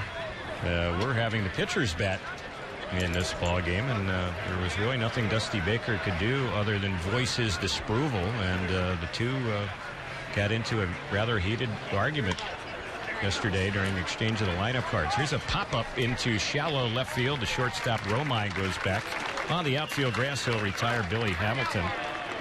You have to see Hamilton get on base, the big base stealer. He's 0 for 3 today. And with one out, here's Joey Votto, who's already had a hit and a walk. Well, Dusty's always been known to be a player's manager. All his players have ever played for him over the years, this love in the game of baseball for him. But he's also had some issues, even with Tony La Russa over the years. He sticks up for his guys very well. Yeah. Here's the pitch, And that one is in there for a called strike. Votto signing a 10-year extension to his contract that will run through the 2023 season. There's also a club option on him for the year 2024. There's a pitch that's low. And that 10-year extension, he got pretty close to Albert Pujols money. $225 million 10-year extension. So the Reds, who are known as kind of a mid-market club, put out big-time bucks to keep him, and he figures to finish his career with them. And, of course, they also won the bidding rights to Chapman a couple years ago. They had to put out big money to get him. The Cuban defector signed him to a 6-year deal. Really a sight unseen for over $30 million. There's a pitch that's low and inside. Well, the Reds have done a very good job of late as far as developing players, drafting quality players, and keeping them now is a big thing for them, and showing that for their fan base, they're going to keep a Joey Votto around for a lot of years. Runner at second base.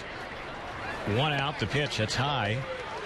So Votto working another count in his favor. You look at the Reds lineup today, and Hamilton, Votto, Bruce, Frazier, Cozart, Mesoraco, and Rodriguez, all of them homegrown players.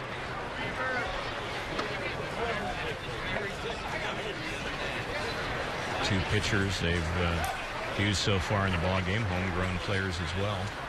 Here's the next pitch on Votto, late with the swing. He fouls it off on the left side, backing out of play. And sometimes during the season, in this spot right here with an open base and Joey Votto at the plate, Kevin Jepsen would be more careful on that 3-2 count. You may be more apt to see him throw a cut fastball or a slider down and in as compared to challenging with a fastball. But at this point, you're just trying to work on command in spring training.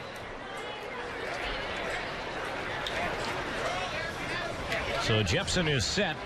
Here's the next pitch on Votto, and again he fouls one off. Still a couple strikes on him. I think Walt Jocketty's done a tremendous job. He's sitting next to us up here in the booth.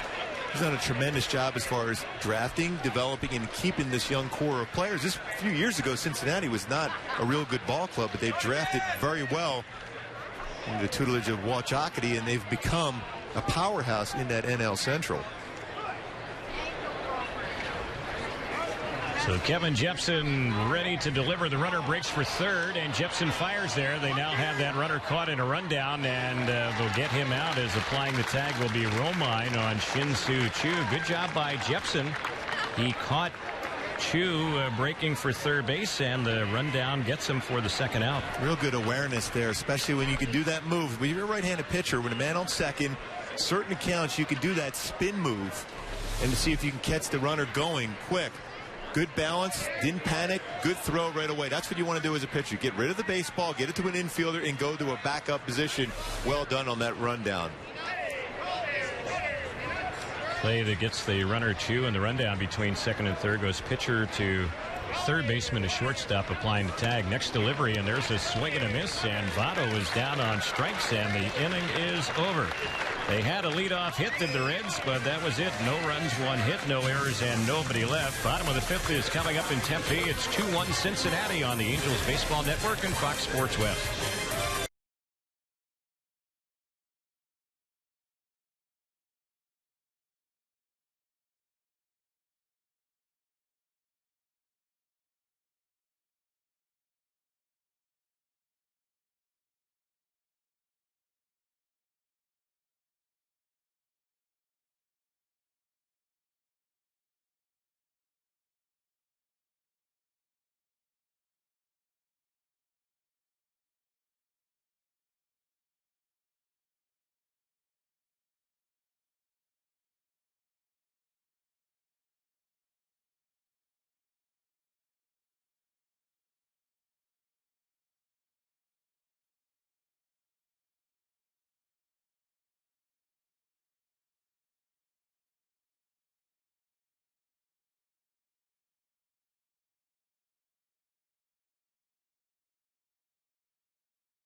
Reds have made a lot of changes out in the field as we get ready to go to the bottom of the 5th inning. Andrew Romine will lead it off.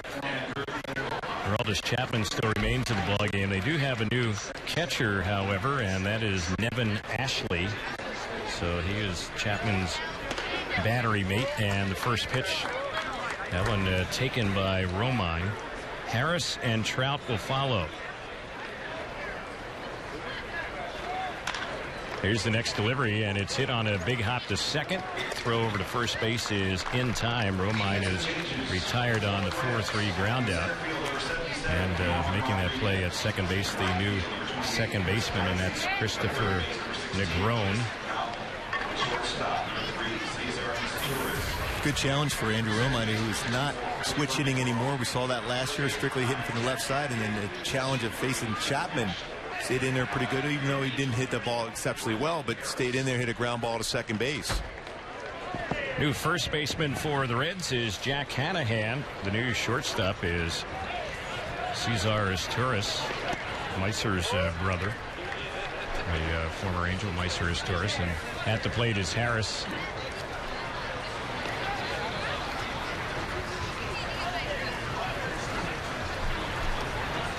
Chapman is set. Here's the next pitch. Lined into left field. They're waiting under, and putting it away is the left fielder. That's Ryan Ludwig. He's one of the few players still remaining in the ballgame. The new third baseman for Cincinnati is Jason Donald. And then in the outfield, in center field, they have Yorman Rodriguez. And the new right fielder for the Reds is Chris Heisey.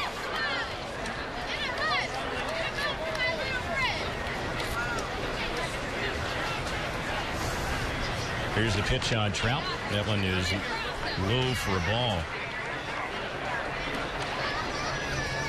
Chapman has retired the first two quickly here in the 5th inning. Angels down by a run, 2-1. About hit the Reds 7 hits to 6.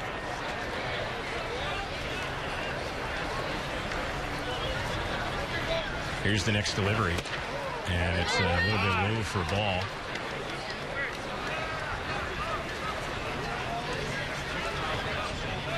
We're talking last half inning when Joey Votto was batting. Votto will be in a little bit of a dilemma tomorrow. The Reds all-star first baseman. The Reds are hosting Team Canada in an exhibition ball game, and Votto is Canadian, and he's a member of the Reds. Obviously, he's also a member of the Canadian WBC team, so he's going to sit that game out tomorrow. He doesn't want to play against the Reds, and he doesn't want to play against his native country. And then the following day, he'll join Team Canada for the WBC Pool D, which begins here in Arizona with Canada in that pool, and Mexico, the U.S., and Italy, the team that the Angels will face here tomorrow in an exhibition game. Here's the next pitch on Trout. That's way outside. This is an interesting matchup. Not playing for Team Canada against Cincinnati. We face those guys enough in batting practice. You know, the beginning part of the season, the pitchers have their bullpen session, then they throw live batting practice. He says, I don't want to deal with these guys. They got some pretty good arms. All right. Cincinnati. So he will just be watching that game. He'll be a bystander tomorrow. I assume he'll be in a Reds uniform, or who knows, maybe he'll just be in plain clothes for that game tomorrow. Here's Trout taking a pitch high and away, and he draws a 2-out walk.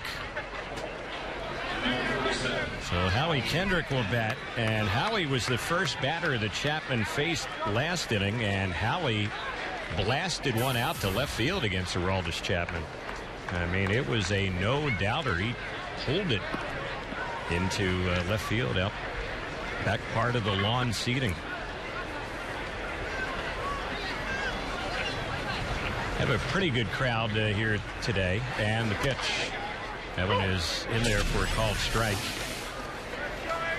Angels were hoping to have over 3,000 today. Looks like we'll be in that 3,000 plus range, maybe 4,000 here today. We'll see what the official attendance ends up being. Not nearly as many as we had for the game here against the Cubs, the last home game the Angels played on Sunday. And that was a real big crowd that day. Yep. And Howie 8 for 14 so far here in spring. He always has come out strong here in the Cactus League. As a toss over to first base, Trout dives back to the bag safely. That's one thing Chapman will have to work on. As a closer, generally you don't think in terms of slowing down a running game against you, but as a starter now, that transition being made, base stealers will try to steal the base to get in scoring position against him, so he's going to have to work on that move. Not a bad move he showed Trout there, the first one. Here's the pitch, and that's lifted in the air into left center field. He put a pretty good charge into it, but running it down, not too far from the rim of the track, is the new center fielder as Rodriguez runs that one down. Yorman Rodriguez to end the inning. Kendrick is retired, so are the Angels here in the bottom of the fifth. No runs in the inning, hits or errors, a walk and a runner left. Angels are stranded 4 through 5. We've completed 5 and go to the 6th. It's 2-1 Cincinnati on the Angels Baseball Network and Fox Sports West.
We get ready to move to the 6th inning, and the Angels have a new pitcher in the ball game. Brad Mills is going to take over. He replaces Kevin Jepson. Jepson ended up working the 5th. He gave up a hit in the action, no runs, and he did strike out one batter.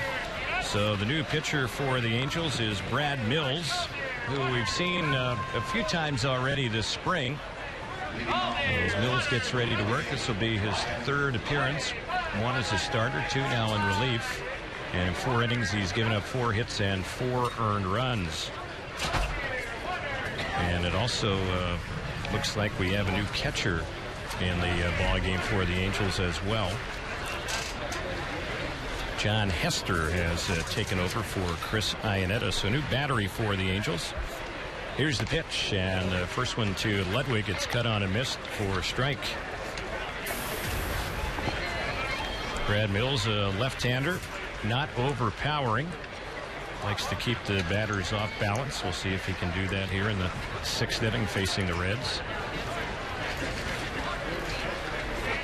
He's set, and the next pitch. And that one missed a little bit low for a ball. Mills today is celebrating a birthday, and he turns 28 years old today.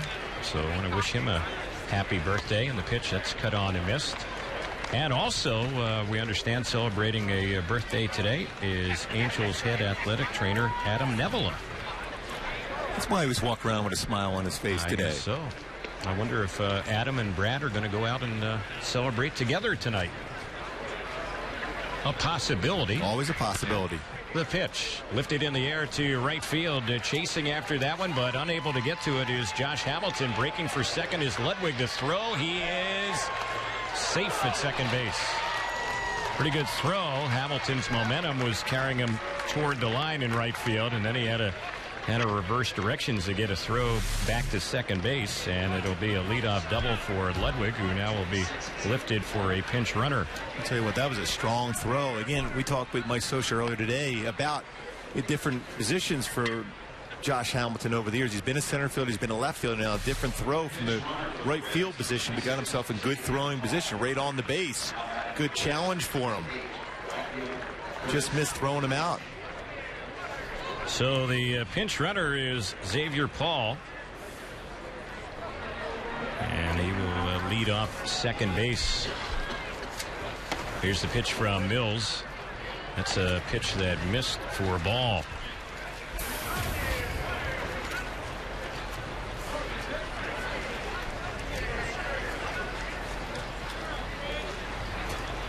Mills is ready. OK's the sign. And here's the next delivery.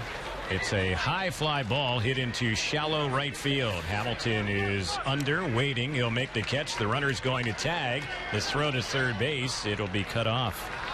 So fly ball that moves the pinch runner Hall into third base. He's closer to getting in with one out. Heisey retired. He was the one who hit that fly ball to right field. That was his first at bat today, and Jason Donald will be the next batter. Brad Mills, who's on the mound for the Angels have to make a decision on him because he's on the 40-man roster. He's also out of options. So if he does not make the Angels opening day roster, he'll be exposed to the waiver wire. There's a pitch that's in there, and then a snap throw to third base. Paul dives back to the bag. And any left-handed pitcher with a good changeup, it always becomes intriguing for other clubs. A tough decision for the Angels to make here with Mills.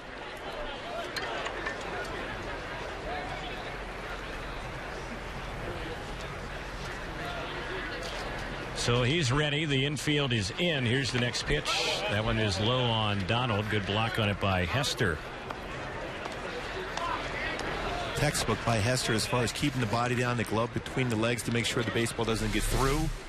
Knows an off-speed pitch is coming, so he's going to be able to take that off the chest protector to be able to keep it in front of him.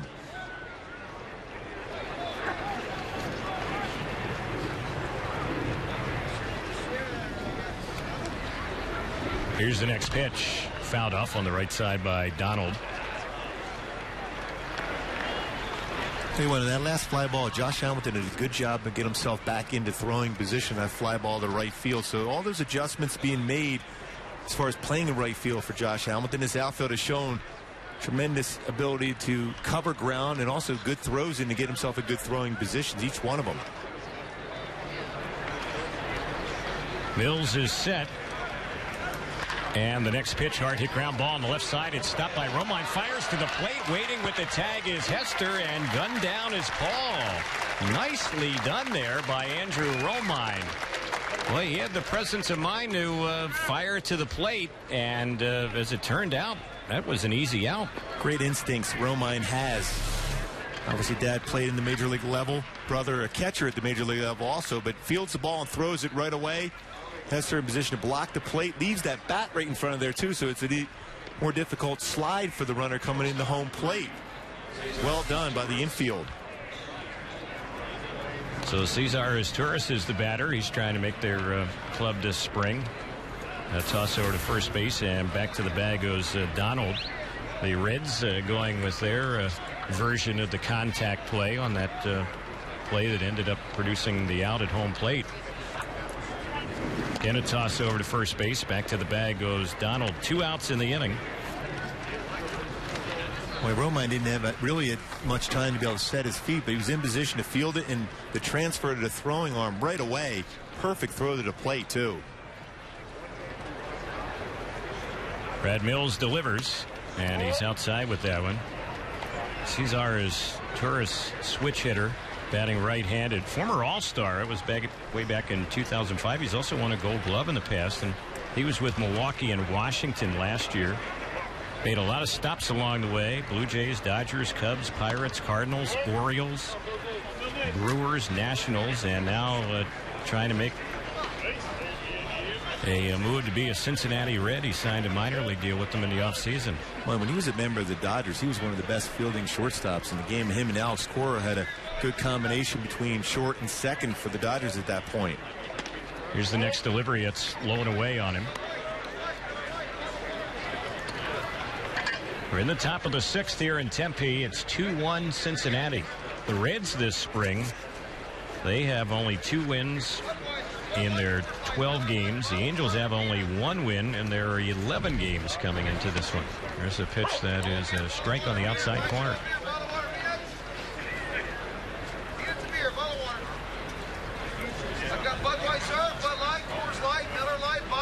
Angels and the Italian World Baseball Classic team squaring off tomorrow here in Tempe. Looking forward to that one, Terry, to call that one? I am. We'll see Anthony Rizzo, fine player of the Cubs, on that team. Jason Grilli, who's the new closer for the Pirates, is on that club. Here's a bouncing ball, hit the short, flip to second base, will be in time, and that will end the inning.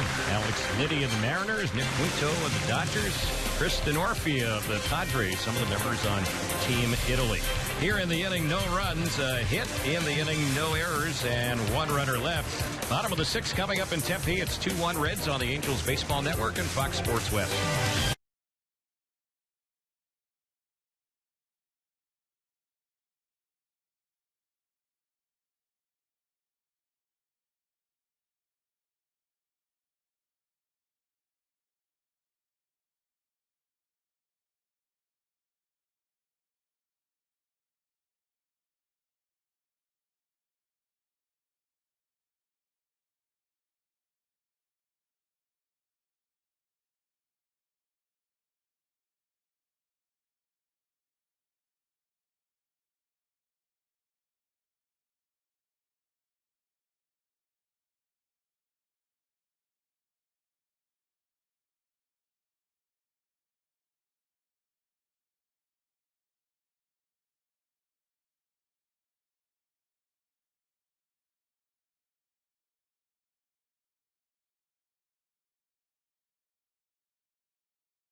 The Reds have their 3rd pitcher of the day. His name is Wilkin De La Rosa. He replaces Aroldis Chapman, who worked 2 innings, allowing 3 hits. A run he was earned. He walked 1, struck out 1, and he also gave up a home run.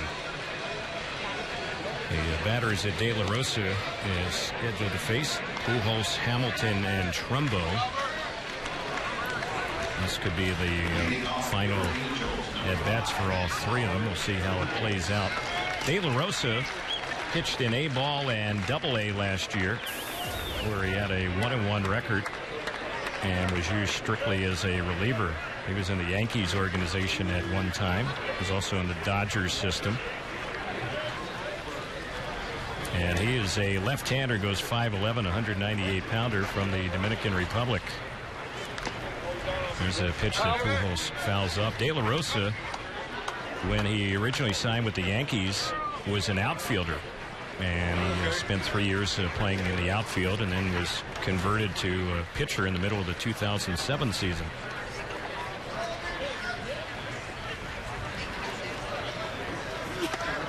Pitch on its way. That one taken by Albert. He's definitely a strikeout type pitcher in the minor leagues last year. 49 strikeouts in 51 innings pitched. So see by that fastball, he does have a good one. Here's the next pitch on Pujols, and he grounds it right to the shortstop as Torres has it, and the throw will get him at first base for the out. So Albert today, 2 ground outs and a strikeout. Josh Hamilton will be the next batter. Fans, the 2013 Cactus League is up and running. Enjoy Angels baseball here in beautiful Tempe for as low as $12 per seat. You can log on to angels.com/spring to visit the Tempe Diablo Stadium box office to purchase your tickets today. Angels and Team Italy tomorrow here in Tempe. Mike Piazza is one of the coaches for Team Italy. Tom Trebelhorn is on that coaching staff as well. So is former Major League player Frank Catalanato. The pitch that is missed by Josh Hamilton. He had a good career. Yeah. The Rangers a little bit. Catalanato, yeah. Pretty good hitter. Here's Hamilton breaking his bat, rolling one softly on the third base side. The throw is way late from Donald, and that will be an infield hit for Josh Hamilton. His second hit of the day, broken bat single. There'll be some smiles in that dugout after he comes out of the game here for that well-hit baseball right down the third baseline, shatter the bat. So sure enough, Hamilton's day is done. J.B. Shuck is the pinch runner. Mark Trumbo will be the next batter. So when the Angels take the field in the 7th, looks like we'll begin to see a lot of movement as far as some new players. Trumbo today. He's been to the plate twice with a single. He's also bounced into a double play.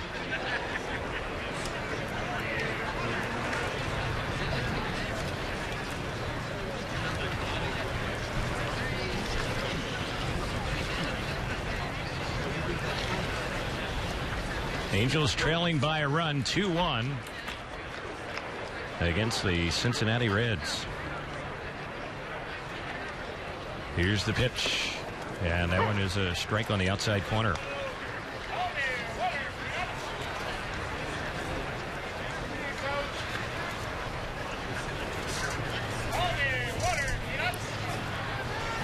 They have the infield at double play depth. Shuck is the tying run at first base. He's the pinch runner. As Trumbo awaits the next pitch from De La Rosa.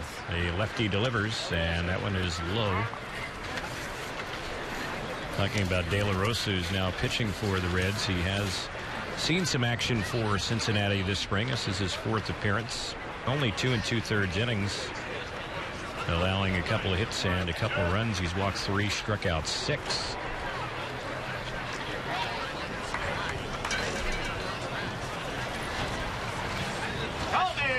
De La Rosa's next pitch. That's chopped foul over near the Reds on deck circle.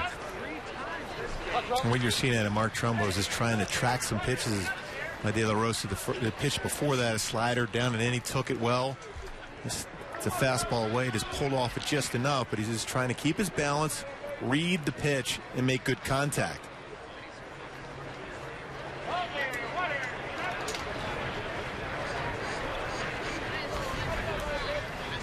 De La Rosa takes his time out there on the mound. Here's the next one on Trumbo, and he had him reaching at that one and got him on strike, struck him out. So out number 2 in the inning.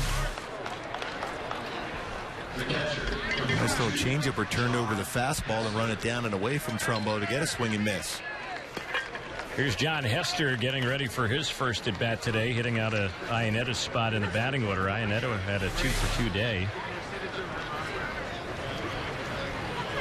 Hamilton had 2 hits. Howie Kendrick with 2 hits for the Angels today as well. First one on Hester. He takes it low. It's blocked by the new catcher, Nevin Ashley. 1 ball, no strikes. John Hester in the Cactus League has had 2 hits and 8 times up. Hester battling for that backup catcher position.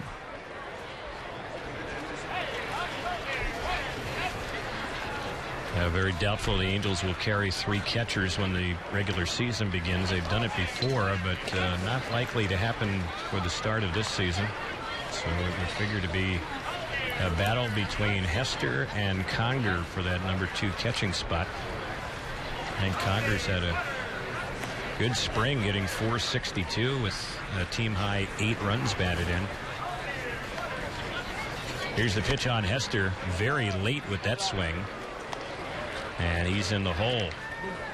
We've talked about how many games, 36, the Angels will be playing in spring training here, which is to be the most they've ever played in a spring training schedule. It allows players who are battling for those positions to get a better look, more at bats than they would normally do during a regular type spring training season. Here's the next pitch on Hester, low and outside.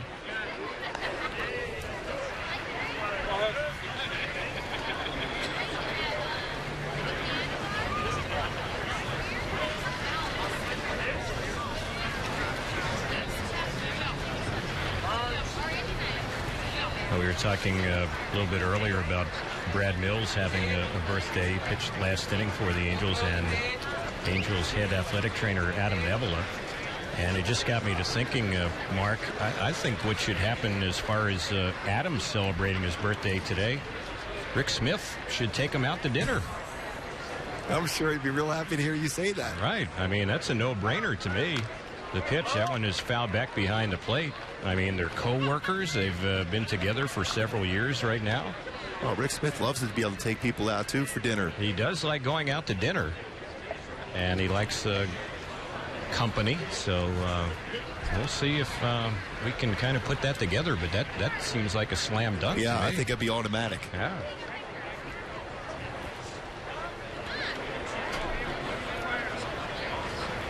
Hester awaiting the next pitch here from De La Rosa.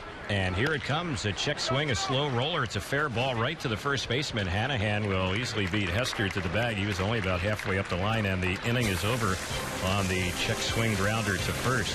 In the inning, no runs for the Angels, 1 hit, no errors, and 1 runner left. 7th inning is coming up in Tempe. It's 2-1 Reds on the Angels Baseball Network and Fox Sports West.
Fans, the 20-game flex plan, which is presented by Farmer John, is a great way to see Angels baseball. You can select the 20 games you want to see and receive a ticket to Fan Appreciation Day for free. Buy your flex plan today at angels.com/mini-plans or just call 888-796-HALO. Terry Smith, Mark Gubasa, and our producer-engineer Darren Chan with you here from Tempe. The Angels making some more changes. New right side of the infield. Luis Rodriguez playing first. Alex Yarbrough is the second baseman. And new corner outfielders for the Angels. J.B. Shuck stays in the game. He's in left, and Randall Grichuk will take over in right field for Josh Hamilton. Nevin Ashley is at the plate. And he is their catcher. He takes that pitch from Mills, and he misses for a ball.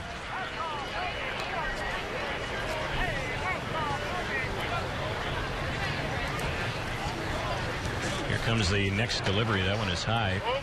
You look at Ashley's name, Nevin Ashley. You almost think it should be Ashley Nevin. But first name Nevin, last name Ashley. And here comes the pitch.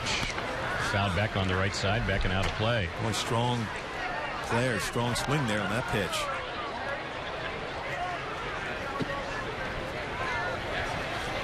Remember former big, strong guy, Billy Ashley. He can get a ball a long way. Yep. And the pitch on its way. That one's grounded foul over on the left side. Of course, another guy who could hit the ball a long way was Phil Nevin. Yes. Part of that Detroit Tiger coaching staff down in AAA, was in the big league level, times helping up Jim Leland last year. Former first pick overall by the Astros. Yep. So we'll see what happens on the next one to Nevin Ashley, and he takes that pitch low and away for a ball. Okay, Billy Ashley's the head baseball coach at Westlake High School. Really? Right now. Yeah. Wow.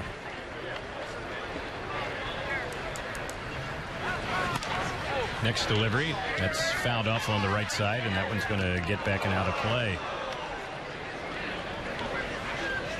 So Ashley is battling here against Mills, who is working in his second inning of relief. We're in the seventh, and it's 2-1 Cincinnati. Here's the next pitch, bounced foul. Still a couple strikes on the batter. After Ashley, Negron will be the batter. And then it'll flip back to the top of the order. Chu has been leading up and DHing. We'll see if he gets another bat or a pinch hit for him. The two-strike pitch lifted in the air into right field. Grichuk toward the line, has a beat on it, and he'll make the catch waist high, headed toward the line in medium right. That's out number one here in the seventh. Let's pause for station identification on the Angels Baseball Network and Fox Sports West.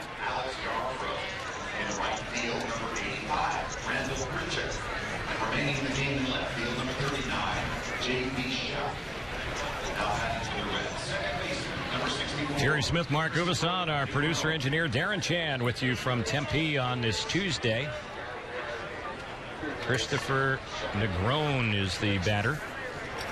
And the first pitch, he chops that one foul by the plate. First name Christopher, and he spells it with a K. Well, we've seen some nice outfield play by the Angels on the defensive side. That wasn't an easy play by Grichuk.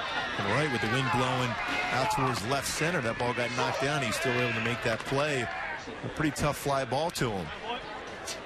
Negron taking that pitch for a strike. He was with the Reds briefly. He's played a lot in AAA the last few years. Hasn't hit a whole lot in his minor league career. It's prevented him from really seeing much major league action, and he takes that pitch up and in. Negron lives in Napa, and he was born in Willingboro, New Jersey.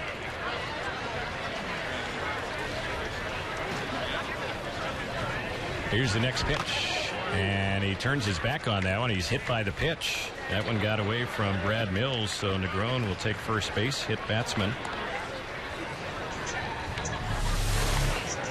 Pinch hitting for the Reds. So the pinch hitter Tucker Barnhart is going to bat for Shin Soo Choo. Choo leaving the game. The DH, he was 1 for 3 today.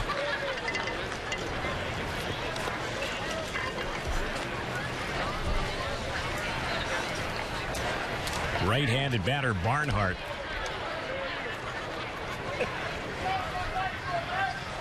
And the pitch. That one is chopped foul. No balls and one strike on Tucker Barnhart. Indiana native, who was in A and AA last year in the Reds organization.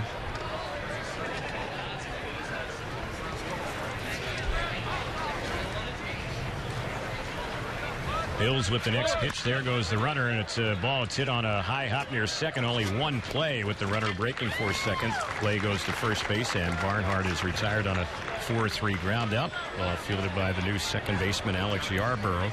2 are gone with a runner at second. And Rodriguez, Yorman Rodriguez, will be the batter. This will be his first time up today. Well, Mills has done a nice job as far as changing speeds. From his arm angle, he throws his fastball from it. That changeup is very effective because hitters think and read fastball, but the change of speeds gets him out in front enough to be able to hit a chopper like that to second base. First pitch, pitch and misses on Yorman Rodriguez. Especially when you go from that top of the delivery over the top, the changeup becomes a very effective pitch because you can sell that well. Just the arm speed and, of course, the change of speeds on the fastball itself with the changeup. 2 pitches you can get a hitter out in front with.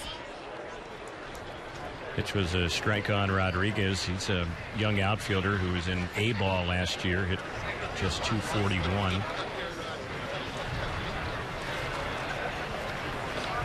Mills delivers, and that one is waved at and missed.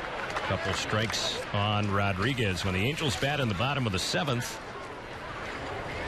the Angels will have Borges' spot up. We'll see who's hitting out of that spot. Romine and Harris will follow. There's a pickoff toss over to second base. Runner gets back in plenty of time. See a lot of that daylight play with an infielder, middle infielder with shoulder glove, and you pick that up as a pitcher, you spin around and throw to the base. See that a lot, especially beginning part of spring. It worked on a pickoff today for Kevin Jeps, and all those little things you work on, you try to utilize here in spring. And there's a pitch that is cut on and missed for strike 2 on young Yorman Rodriguez. Mentioning Borges as the first batter up. He's still in there, so we'll see Borges, Romine, and Harris all get their third at-bats in this ball game, and then we'll see if he might have the rest of the game off. The next delivery, that's low and away. 2 runs, 7 hits for the Reds. The Angels have had 1 run, 8 hits, and all the runs in this game coming off leadoff solo homers. 2 of them by Jay Bruce, 1 of them by Howie Kendrick. The next delivery, fouled back to the backstop, will do it again. That's right. We were mentioning that daylight play with the middle infielders, how do you try to keep them close. Sometimes, even though you don't pick the guy off at second base, what you're trying to do as a manager, Mike Socha putting that on, is shorten that secondary lead. So if there's a base hit into the outfield, you give your outfielders a better opportunity to be able to throw him out at the plate. You're trying to keep him close, and you're still working on timing. Here's the next pitch, and fouled off by Rodriguez. So a pretty good battle going on here between pitcher and hitter. Rodriguez is hanging in there against Mills. Since Mills came into the game, he's allowed 1 hit. Hasn't walked or struck out anyone, has not allowed any runs, and he's hit a batter. That's the base runner now at second with 2 outs, and the next delivery fouled back behind the plate. So the 2 continue to hang tough against each other.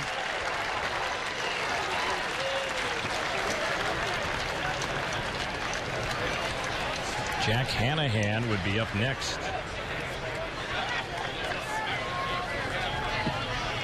Brad Mills delivers another new baseball, and that one misses, and after all that, it's ball 4. So a 2-out walk. That was a pretty good at-bat by that young player right there, Yorman Rodriguez, to wait out a walk. Yeah, showing some pretty good plate discipline. We saw him be able to run down that fly ball by Howie Kendrick to left center field. Good range out there in center field, and good patience at the plate also. So here's Hanahan set to bat. And he signed with the Reds as a free agent in the offseason, 2-year deal. He was with Cleveland last year at .244. Switch hitter batting left. Takes that pitch for a ball. Hanahan is a left-handed batter, and he hits pretty well against lefties.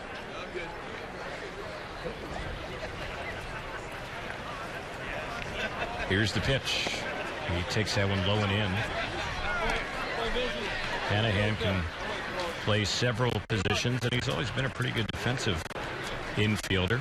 Hey, we saw him make some real good plays at third base. A member of Cleveland.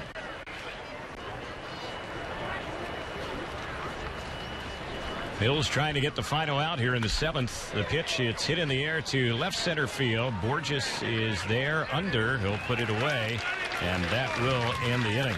So they had a couple of base runners, no hits in the inning, a walk, a hit batsman, no Angel errors, and 2 runners stranded. Bottom of the 7th coming up. 7th inning stretch time here in Tempe. It's 2-1 Cincinnati on the Angels Baseball Network and Fox Sports West.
Here in the 7th inning, the Angels down by a run will get ready to face a new Reds pitcher, a right-hander with Southern California ties. His name is Josh Raven, and he was born in West Hills. He now lives in Tarzana, graduated from Chatsworth High School, and he will take over and be the 4th pitcher of the day for the Reds. He pitched last year in A-ball and Double-A.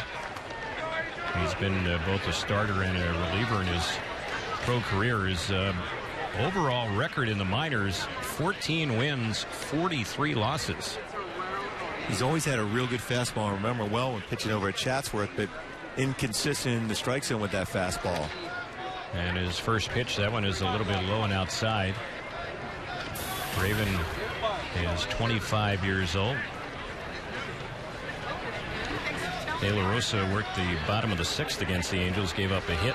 No runs, didn't walk any, struck out 1. Here's the next pitch, and Borges lifts one in the air into left center field. Rodriguez is chasing after that ball, and that ball is going to bounce and hit off the wall. Borges can fly. He's not going to stop at second. Relay to third is late, and he is there with a lead-off triple. Peter's first hit of the day, and he got good wood on that one, hitting it in the gap between Paul and Rodriguez out in left center field. Well, he really turned the afterburners on when he got around that second base bag because he hit it well to left center field. Rodriguez did a very good job as far as getting to that baseball. As soon as it got around the base, Peter Borges decided at that point he was going to try to get a triple, and he turned it on and was able to slide in for a leadoff triple. That great speed he has. So the batter now is Andrew Romine with a chance to tie this game up. Infield brought in, and the pitch, that's a low with no outs. The Angels will not have the contact play on here. Brendan Harris waiting on deck. Romine, who's batting, he's grounded out twice today to second base. Left-handed batter. Ravens pitch fouled off on the left side, backing out of play.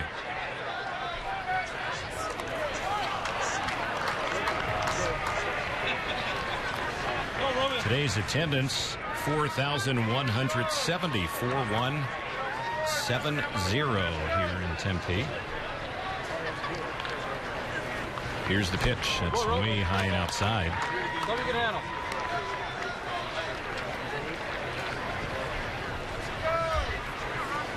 Angels' only run coming in the bottom of the 4th inning, and it came on a leadoff home run by Howie Kendrick. Angels haven't had a whole lot of scoring opportunities today, but have one here as Romine fouls it off on the left side, backing out of play. Tomorrow, when the Angels are back in action here in Tempe, taking on Team Italy, the Italian World Baseball Classic team, Jared Weaver is going to start that game for the Angels. We haven't heard who will get the assignment for Italy. There's a pitch inside. Talking to Jared the other day, he's going to try to mix in more off-speed pitches. A lot of fastballs, a couple change-ups, maybe 1 or 2 sliders. We'll see more curveballs as he starts getting more acclimated to that game mound. Stretch it out a little bit tomorrow. Next pitch, that one is inside. It's ball 4. So Romine has a walk. Raven hasn't retired anyone. Angels have 2 on. Harris will be the batter. He's had an 0 for 2 day.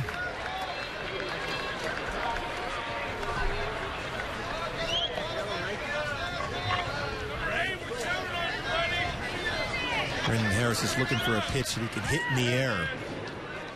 And Raven not showing real good command so far with his fastball. If he gets a fastball up, that's the job he wants. He wants to get a ball in the air and drive home. Borges from third base. Raven is ready.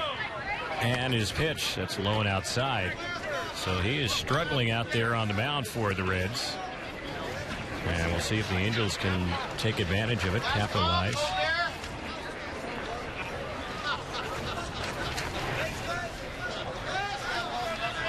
Raven works in this ball game for Cincinnati. This is his 3rd appearance, and he's been a loser in his first 2, and he's struggled in those 2 ball games. He's having trouble here. There goes Romine. He's running, throw to second base. It is going to be late. That's a stolen base. Holding at third base, Borges. Romine has good speed, so he swipes second. That throw is right on line by the new catcher, Nevin Ashley. That's just a big jump by Romine. Good instincts, had a good jump, tall pitcher on the mound. It's going to be a little bit longer to deliver the baseball to the plate. Was able to get into scoring position himself. Raven so far this spring in an inning and 2/3 has given up 7 hits and 6 runs, 4 earned, and he's in more trouble here as he misses outside. And that command of the fastball. It's a good fastball velocity wise.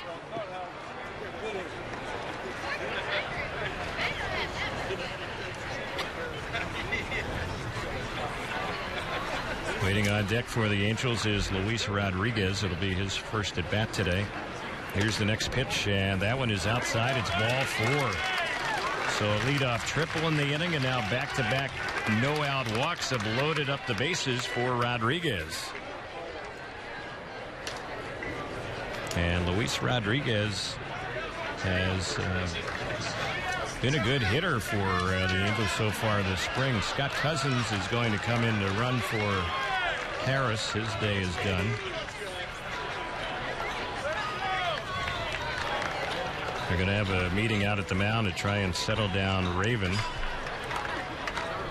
And as they talk it over out there, fans, now is the perfect time to reserve a suite rental for the upcoming 2013 season. Suites offer 12 to 36 guests the opportunity to enjoy the game in a private and luxurious atmosphere. Suite rentals also offer all-inclusive food and non-alcoholic beverages. To reserve your suite or to get more information, just call 888-796-HALO or visit angels.com/suites.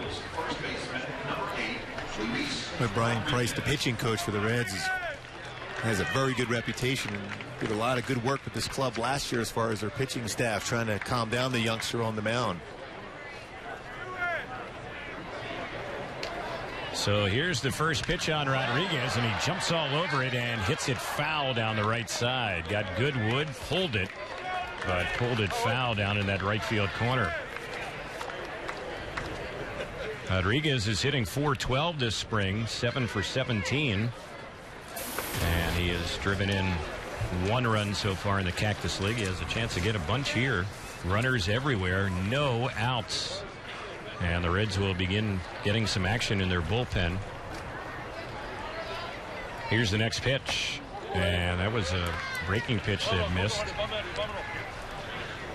Well, so often you see after a pitcher walks 2 batters, the first batter up, after a conversation with the pitching coach, you think, all right, let me take a pitch, make him throw a strike. But the percentages are very high that first pitch is going to be a fastball, and he's going to try to throw a strike. But that's why you see Rodriguez jumping all over and just pulling that one foul. Here's the next pitch. That's way outside. It popped off the mid of the catcher, Ashley, but no chance for Borges to come in from third base.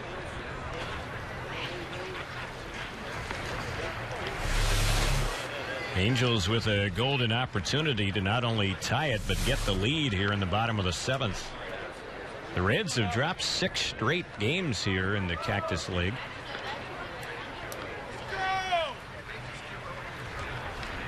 Here's the next pitch. That's a shot into right field. It's going to fall in for a hit. 1 run will score. A second run comes in. The Angels will have runners at the corners, and the Angels are on top in this ball game. It's now 3-2.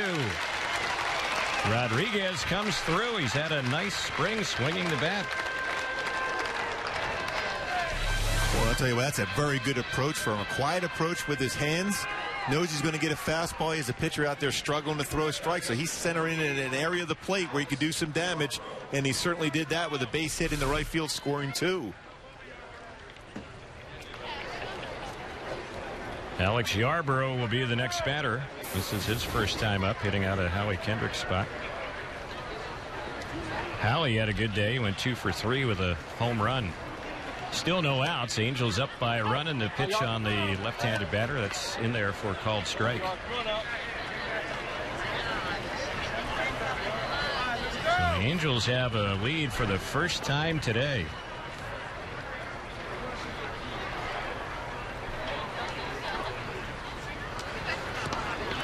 And the next delivery, that one misses.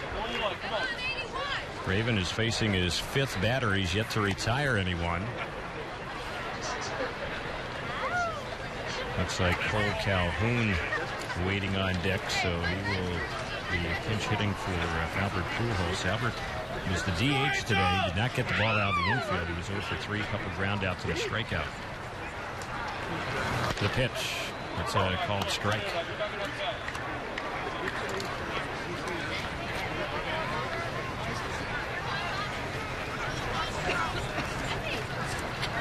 Three runs, 10 hits for the Angels. 2 runs, 7 hits for Cincinnati. Here's the next pitch, and that one is outside.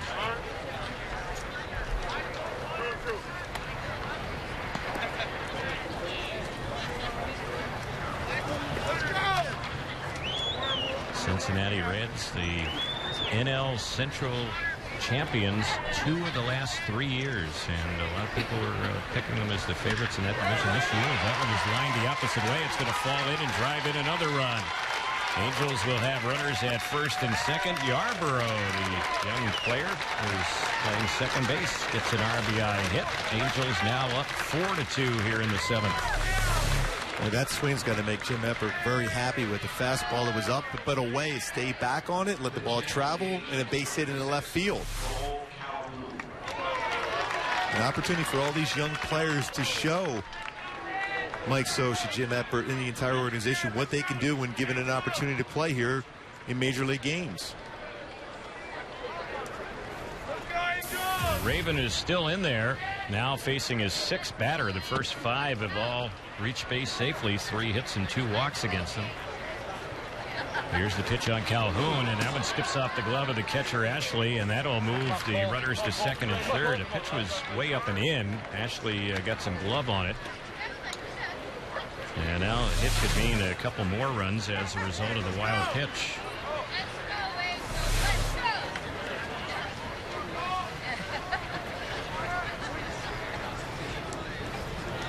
So it's been a tough outing here for the young pitcher, Josh Raven. And he's far from being out of this trouble. Here's the next one on Calhoun. That pitch is called strike. Well, last year combined 22 walks in just 25 innings pitched for him. And the fastball velocity is there for Raven, but the command of the strike zone, very difficult for him right now. Here's his next pitch with the infield in. That one is off speed and misses outside. Reds have brought the infield in.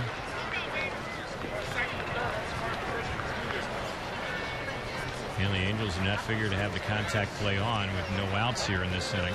Up 4-2 in the 7th. The pitch. There's one grounded on the right side. The runner does stay over at third, and the ball fielded by the first baseman Hanahan. He'll apply the tag on Calhoun for the easy out. So runner still at second and third. Out number 1, and J.B. Shuck will be the batter.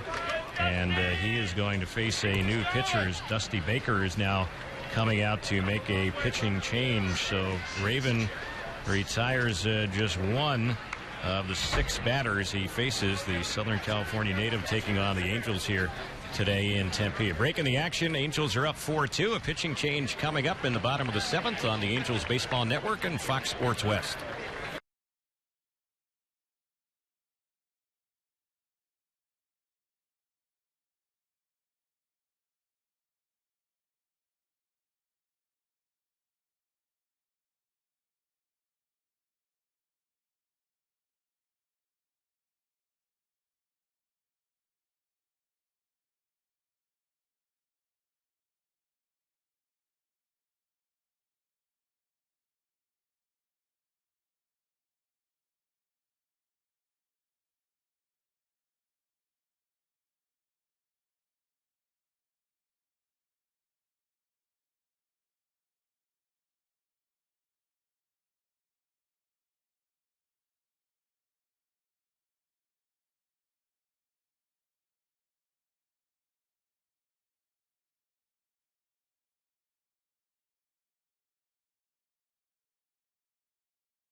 Chad Rogers is the new pitcher for Cincinnati, a Texas native who was in A and AA last year.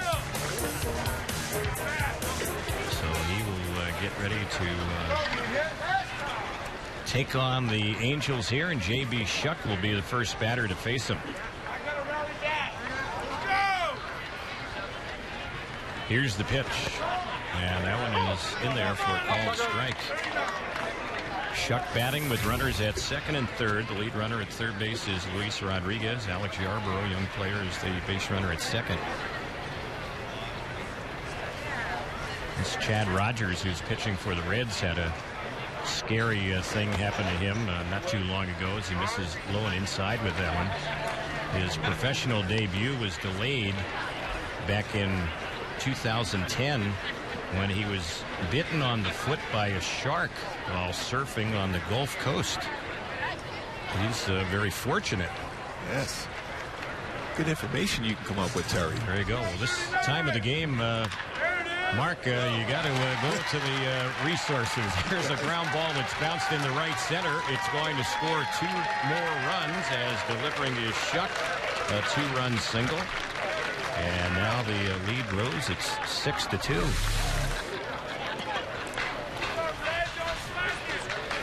The Angels have had a big inning, a 5-run inning. It scored only 1 run all day long, but put a 5 spot on the board here in the 7th, and the inning is still far from being over.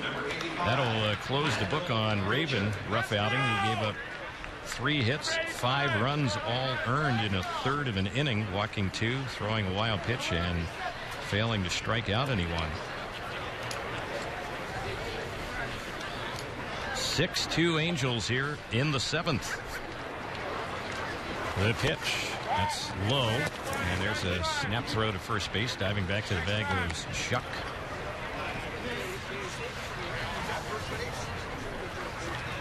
Kevin Johnson is up in the Angels bullpen, and Brad Mills is getting a few more tosses in after working a couple of innings today. His day is over. Yeah, we've seen that a number of times when your pitchers have been effective as far as throwing strikes after their 2 innings pitch. Go down and get some more work. That way you can work more so on your off-speed pitches. You're going to flip in your curveball, your slider, sometimes your split-finger fastball at that point. Rogers is set. He's a right-hander. And the pitch, Randall Grichuk at the plate. He checks the swing on the appeal. They say he went around on that one for a strike. Rogers appearing in his 4th game. 4 2/3 innings coming in, allowing 5 hits and 3 runs. That's a pretty good minor league numbers. Career ERA under 3 in the minor leagues. And there's a toss over to first base. Diving back to the bag goes Shuck, who just got that 2-run single.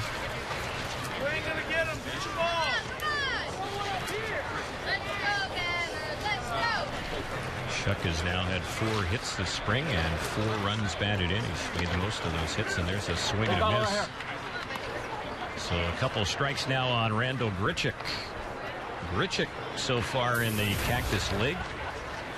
He's hitting .273.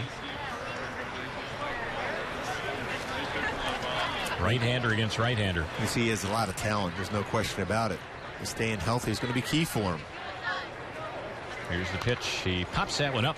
Foul. Not too far away from the booth upstairs and out of play. Grichuk was healthy last year, and then there was certainly a spike in his numbers, but he's had some injury problems in the past. Broken bone in his left wrist. He's had a broken kneecap. That happened in spring training back in 2011. And he's also had a problem with his right thumb, a ligament tear in his thumb. That was back in 2010. But last year healthy, and last year productive. The Angels very excited with his season last year.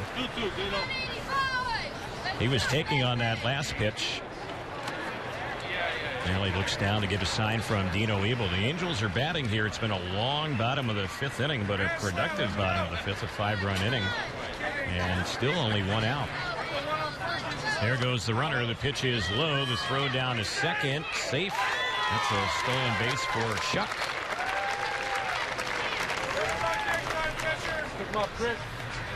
Another good jump. The anticipation, get that good jump, head first slide, and slide in and get into scoring position. And most stolen bases are against the pitcher, although the statistic goes against the catcher. If you be quicker to the plate, you give your catcher a better opportunity to throw out a would-be base stealer. Angels have had a couple stolen bases in the inning. There's a pitch that's low, and it's ball 4. So Grichuk, who draws the walk, he was the 8th batter in the inning. Hester is getting ready to bat. He'll be batter number 9. John Hester is grounded out his only time up, 0 for 1. Angels have used 3 walks and 4 hits in this inning to score 5 runs and have 2 more on base. The pitch, Hester chops one down to third base. This could be 2. Flip to second, relay to first. It will be an inning-ending double play. That was a tailor-made double play ball hit to Jason Donald, the third baseman. 5-4-3, the scoring on the ending double play. In the inning, though, Angels put up a 5 spot, and the Angels did it with 4 hits. Mentioned the Angels also had 3 walks in the inning, no errors, and end up leaving 1 runner on base. The 8th is next as we head there. The Angels are on top of the Reds 6-2 on the Angels Baseball Network and Fox Sports West.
Angels have made a few changes and have a new pitcher on the mound as we move to the 8th inning. Kevin Johnson will take over, and he becomes pitcher number 6 of the day. Brad Mills ended up working 2 innings, and he surrendered 1 hit, did not allow any runs. Walked the batter, did not strike out any, and hit a batter. Angels have a new left side of the infield. Tommy Field comes into the game. He takes over at short.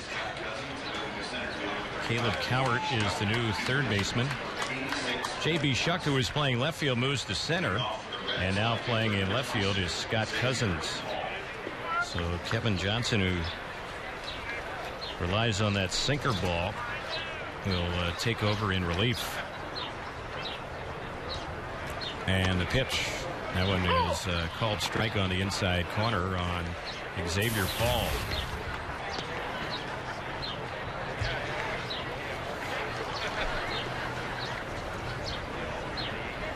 Johnson is ready. Here's the next pitch. That one is low. Well, so far in this game, Mike Scioscia, Mike Butcher got to be happy with the pitching staff. Outside of the couple home runs that Jay Bruce hit, very effective. Throwing some strikes, working quickly, utilizing that defense for the Angels. Here's the next pitch. That's low and outside.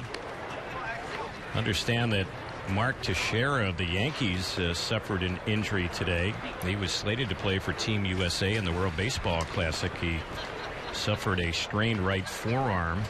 X-rays were negative. The injury happened earlier today while he was taking batting practice. Here's one that's fouled off over on the right side. Yankees have had their share of spring training injuries. Curtis Granderson is going to miss a few months. A-Rod already out till Right. at the earliest, the All-Star break. And they're hoping that Jeter and Rivera recover from their injuries last season, that they'll be ready to go for the start of the regular season. Here's the next one on Paul, and it's grounded right to second. Yarborough eats it up, throws to first, and that's out number 1. Well, the Yankees have had a tremendous run.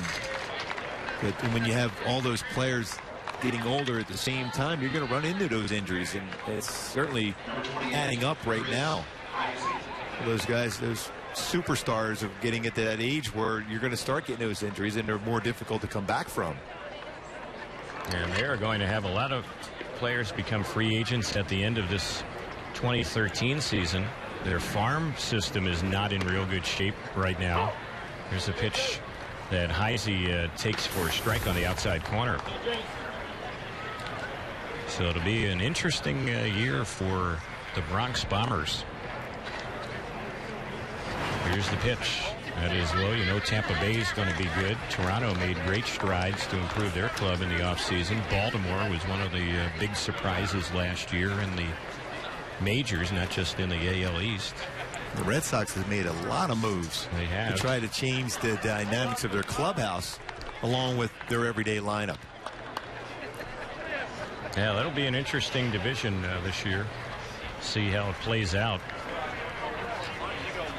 I think the power has shifted over to the AL West as far as the strongest division in the American League now.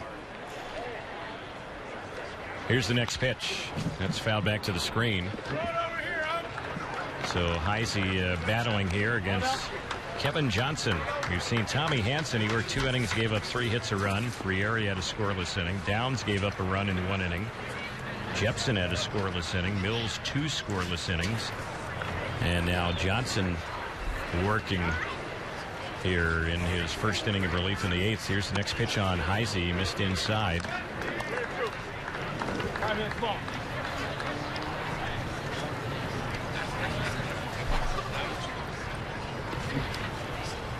Checking some exhibition games, and a lot of the World Baseball Classic teams, as that pitch comes in on Heisey and fouls off his bat over on the first base side. A lot of the WBC teams playing major league clubs today in exhibition games. The Angels will host Italy here tomorrow. Milwaukee is up on Canada 4-3 in the top of the 8th. A's have doubled up Italy 4-2 in the top of the 9th. The White Sox are leading Team USA 4-2 in the 8th inning. The Dominican Republic beat the Phillies today 15-2. And the Dominican team had home runs from Robinson Cano and Hanley Ramirez. Cole Hamels had a rough outing against the Dominican Republic, giving up 8 earned runs in 2 2/3 innings. The Dominican Republic had over 20 hits in that ballgame. The pitch, that's fouled up on the right side, backing out of play. 28 hits today for the Dominican Republic against the Phillies. And the Pirates blanked Spain. Spain is not expected to be a real powerhouse WBC team. The final of that game was 10-0 Pittsburgh. Well, we used to do this thing in the morning before we got to work out spring training. Look at the pitcher's line of the day, and I think Cole Hamels will have that one. Here's Heisey ripping one down the left field side.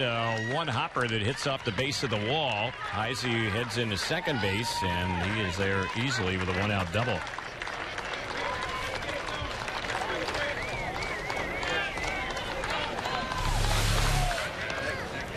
Number 16, Jason Donald.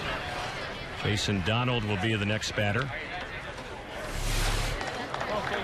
And number 5 spot in that Cincinnati line has been very productive for him. Jay Bruce, a couple home runs. Heisey with a double there. So 3 hits at that number 5 spot for the Reds today. Here's the pitch, and that one is low and outside.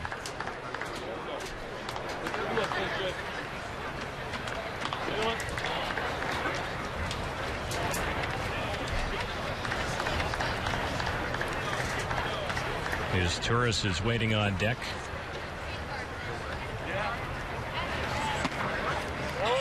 And the pitch, that one taken for a ball.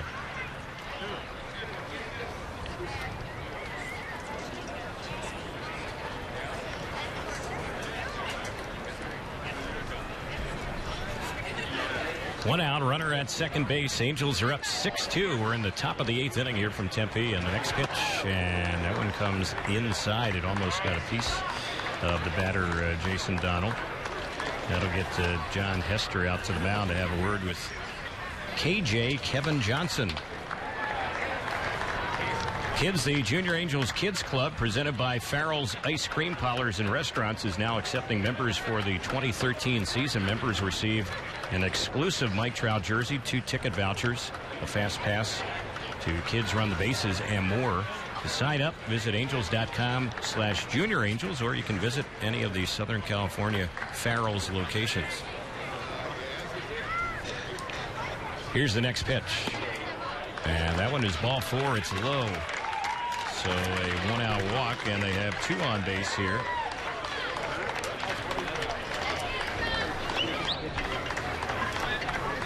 Mike Butcher, the Angels pitching coach, is out to have a word with Johnson. You can almost feel that Mike Butcher's going to say, hey, just work that sinker, get a ground ball, and get through this inning reel with 1 pitch.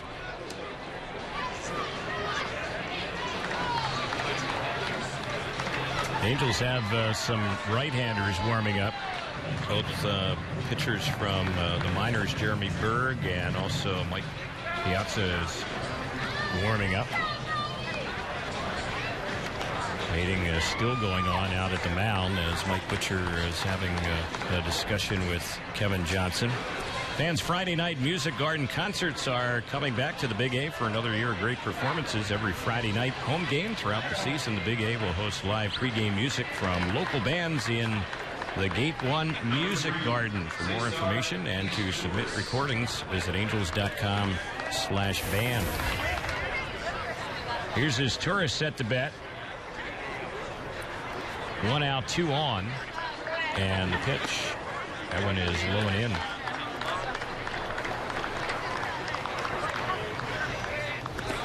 When Kerwin Daly behind the plate has shown he doesn't call the low strike. He's more of a high fastball type umpire. He's going to call that pitch, but does not call the borderline low pitch. Johnson with a pickoff toss to second. The ball skipped off the glove of Field, but backing up are both Shuck and the second baseman Yarborough. So the base runner, the lead runner at second base, Heisey, stays there.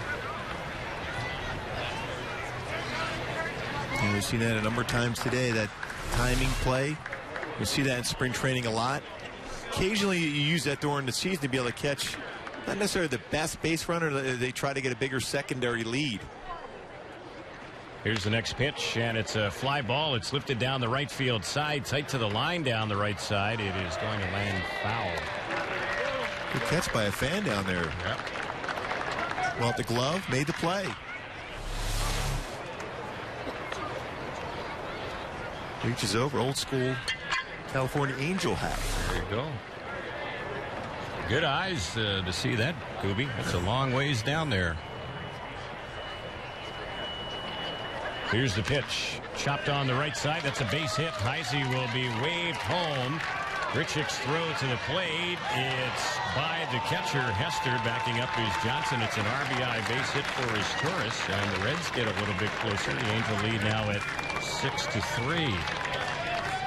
So Johnson is struggling out there. He got the first batter to start the inning off, but 3 straight have reached base safely against him.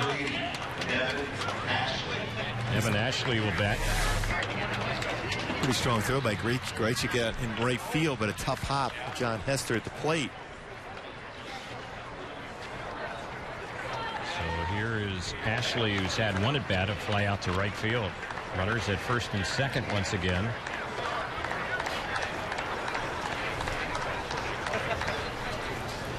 Here's the pitch, and that one is up and in and misses, ball 1. Johnson coming into today's ball game, and we had seen him on the mound 3 appearances before today, giving up 2 hits and a run. Here's the next pitch, and that is a strike on the outside corner. But he is struggling today.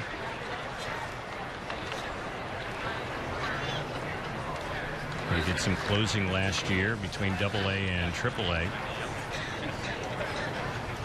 His next delivery, that one is waved at and missed. Fooled on that pitch.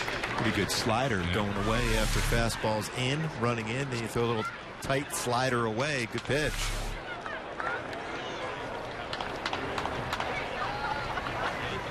Waiting on deck is Negron, number 9 hitter. Here's the next pitch, and that one is waved at and missed. Down on strikes goes Ashley. He did not look comfortable in that matchup there against Johnson, who gets his first strikeout. And now we see Mike Socia coming out to the mound, and we are going to have a pitching change with 2 outs. So a break in the action here in Tempe. The Angels have a 6-3 lead.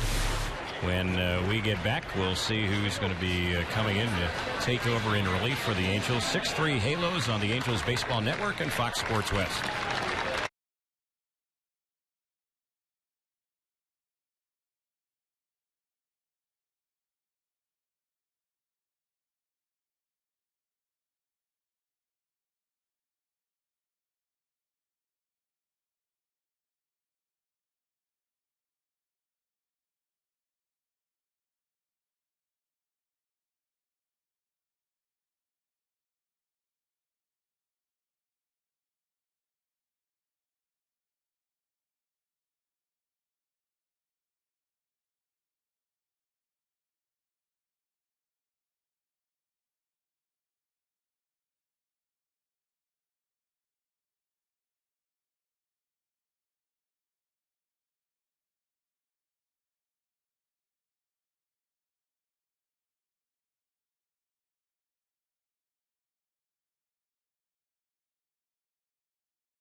Angels have brought in right-hander Ryan Brazier to try to get the final out here in the top of the 8th inning.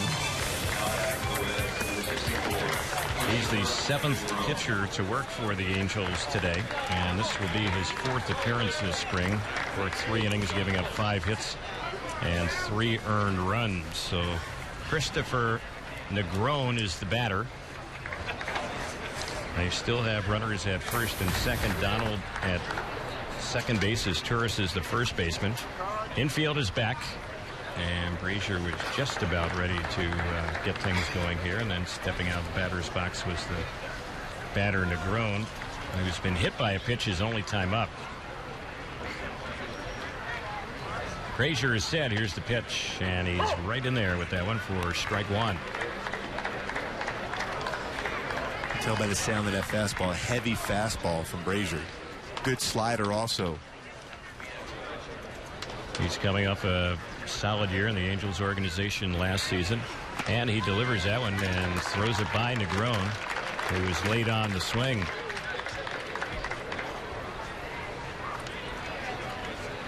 Brazier fastball top out around 95.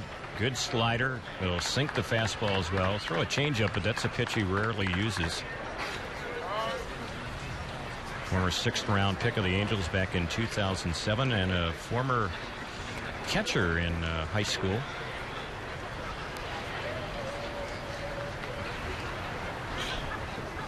He's set. Look at second, and the next pitch, and that one was inside. That almost got a piece of Negron, who was hit by a pitch his first time up. That was that 2-seam fastball you were talking about, Terry. That had a good running action. Way to move his feet. Now you should have the outside part of the plate available if you're a pitcher right now. So the 2-strike delivery, he jammed him there, and he fouls it off, backing out of play. Hope you're enjoying the action wherever you're tuning in on the Angels Baseball Network and Fox Sports West. Terry Smith and Mark Gubasal. Our producer-engineer is Darren Chan. Tuesday afternoon baseball from the Valley. It hasn't been a real sunny day, kind of a hazy day today. A little bit more humid today. And the next pitch, that is a pitch that he swings and misses, came right upstairs against him, struck him out, and the inning is over. So Brazier gets the job done. In the inning, the Reds manage a run. They had 2 hits, a walk, no errors, and they leave a pair. The bottom of the 8th is coming up in Tempe. The Angels have doubled up Cincinnati 6-3 on the Angels Baseball Network and Fox Sports West.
Reds have another pitcher, number 6 of the day. Nick Christiani is the new reliever. He replaces Chad Rogers, who got the final 2 outs against the Angels in the bottom of the 7th inning.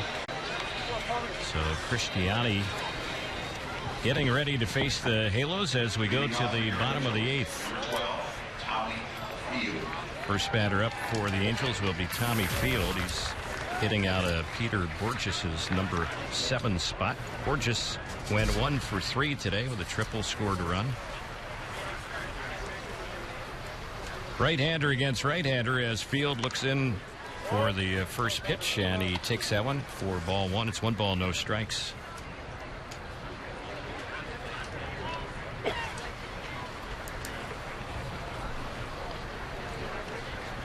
Here's the next delivery, and that's in there for a called strike. Cristiani is appearing in his 4th game this spring for Cincinnati. He's given up 3 runs earned in 3 2/3 innings.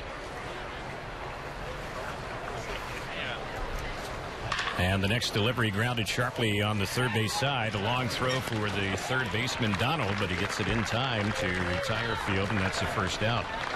1 away, 5-3 on the ground out. Caleb Cowart will be the batter. This is going to be his first at bat today. He's hitting out of Andrew Romine's spot. Andrew went 0 for 2 with a walk, a stolen base, and he scored a run. Romine made that nice play, too, with the infield in on the backhand and play at the plate. He did a nice job with the glove, and Cowart's been very good here. Open up some eyes in spring training. He has looked sharp in the field, and when we've seen him at the plate, he's more than held his own. First pitch he takes here for a ball. He's hitting .267, a couple of RBIs. Next delivery, he fouls that one off on the left side, tight to the line. Let's see, it's going to stay fair, making the catch near the line is the left fielder Xavier Paul. That ball looked like it might end up in foul territory, but just stayed fair. So that's the second out. Cousins will be the next batter. 2 quick outs here against Nick Cristiani, who is a native of New Jersey, the Garden State. Born in Elizabeth, resides in Linden, New Jersey. You mentioned that a number of times in the game, some players from New Jersey. Yeah, how about that? And he went to Vanderbilt. Of course, they've had a very good baseball program. I was thinking David Price went there. Yep, he did. Sure did. There's a pitch that is swung on and missed. Rating Cy Young Award winner in the American League. Nudged out Jared Weaver last year. Cousins is the batter, his first time up. The left-handed hitter takes that one inside. Nick Cristiani has never pitched in the big leagues. He was at AAA Louisville last year, where he was a reliever. In fact, he's never started a game in his pro career. He was 2-5 last year in AAA, 3.34 ERA. And misses outside with that one for a ball.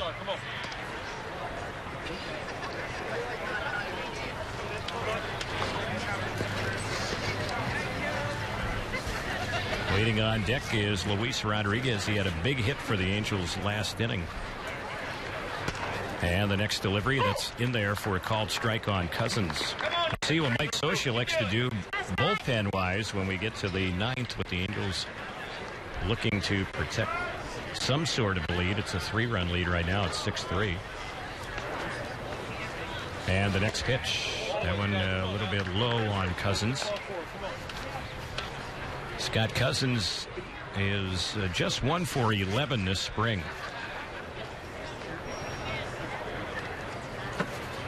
Cristiani is ready. Here's the next pitch, and that one is swung on and missed. He went after him with a pitch up and in, struck him out, and that'll end the inning. So the Angels have a quiet bottom of the 8th, 3 up and 3 down. The 9th inning is coming up. 6-3 Angels on the Angels Baseball Network and Fox Sports West.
The Angels up 6-3, trying to win game number 2 here in the Cactus League against the Cincinnati Reds.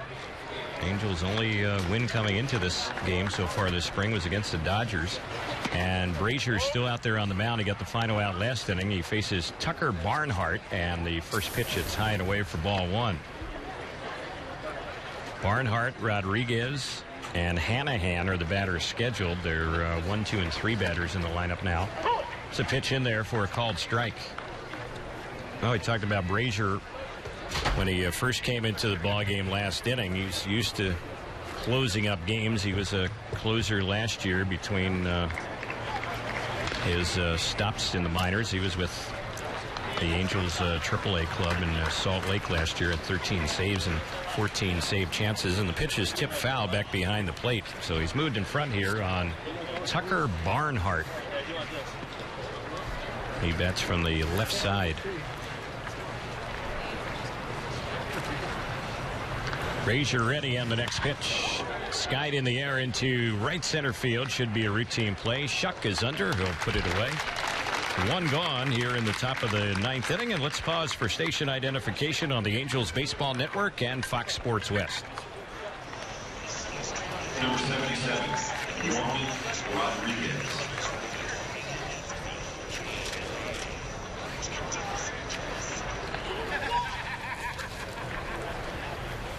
So here's Yorman Rodriguez, a right-handed batter. And the pitch. He lifts one high in the air out to left field. That ball is carrying out there in left field. Going back is Cousins, and that ball is going to get out. It's a home run. Cousins was scaling the wall, but it was still way out of his reach. A 1-out homer here in the top of the 9th inning gets the Reds a little bit closer, and that is their 3rd solo homer in this ball game. It's now 6-4 Angels. Number 9, Jack Hanahan. Jack Hanahan will be the next batter.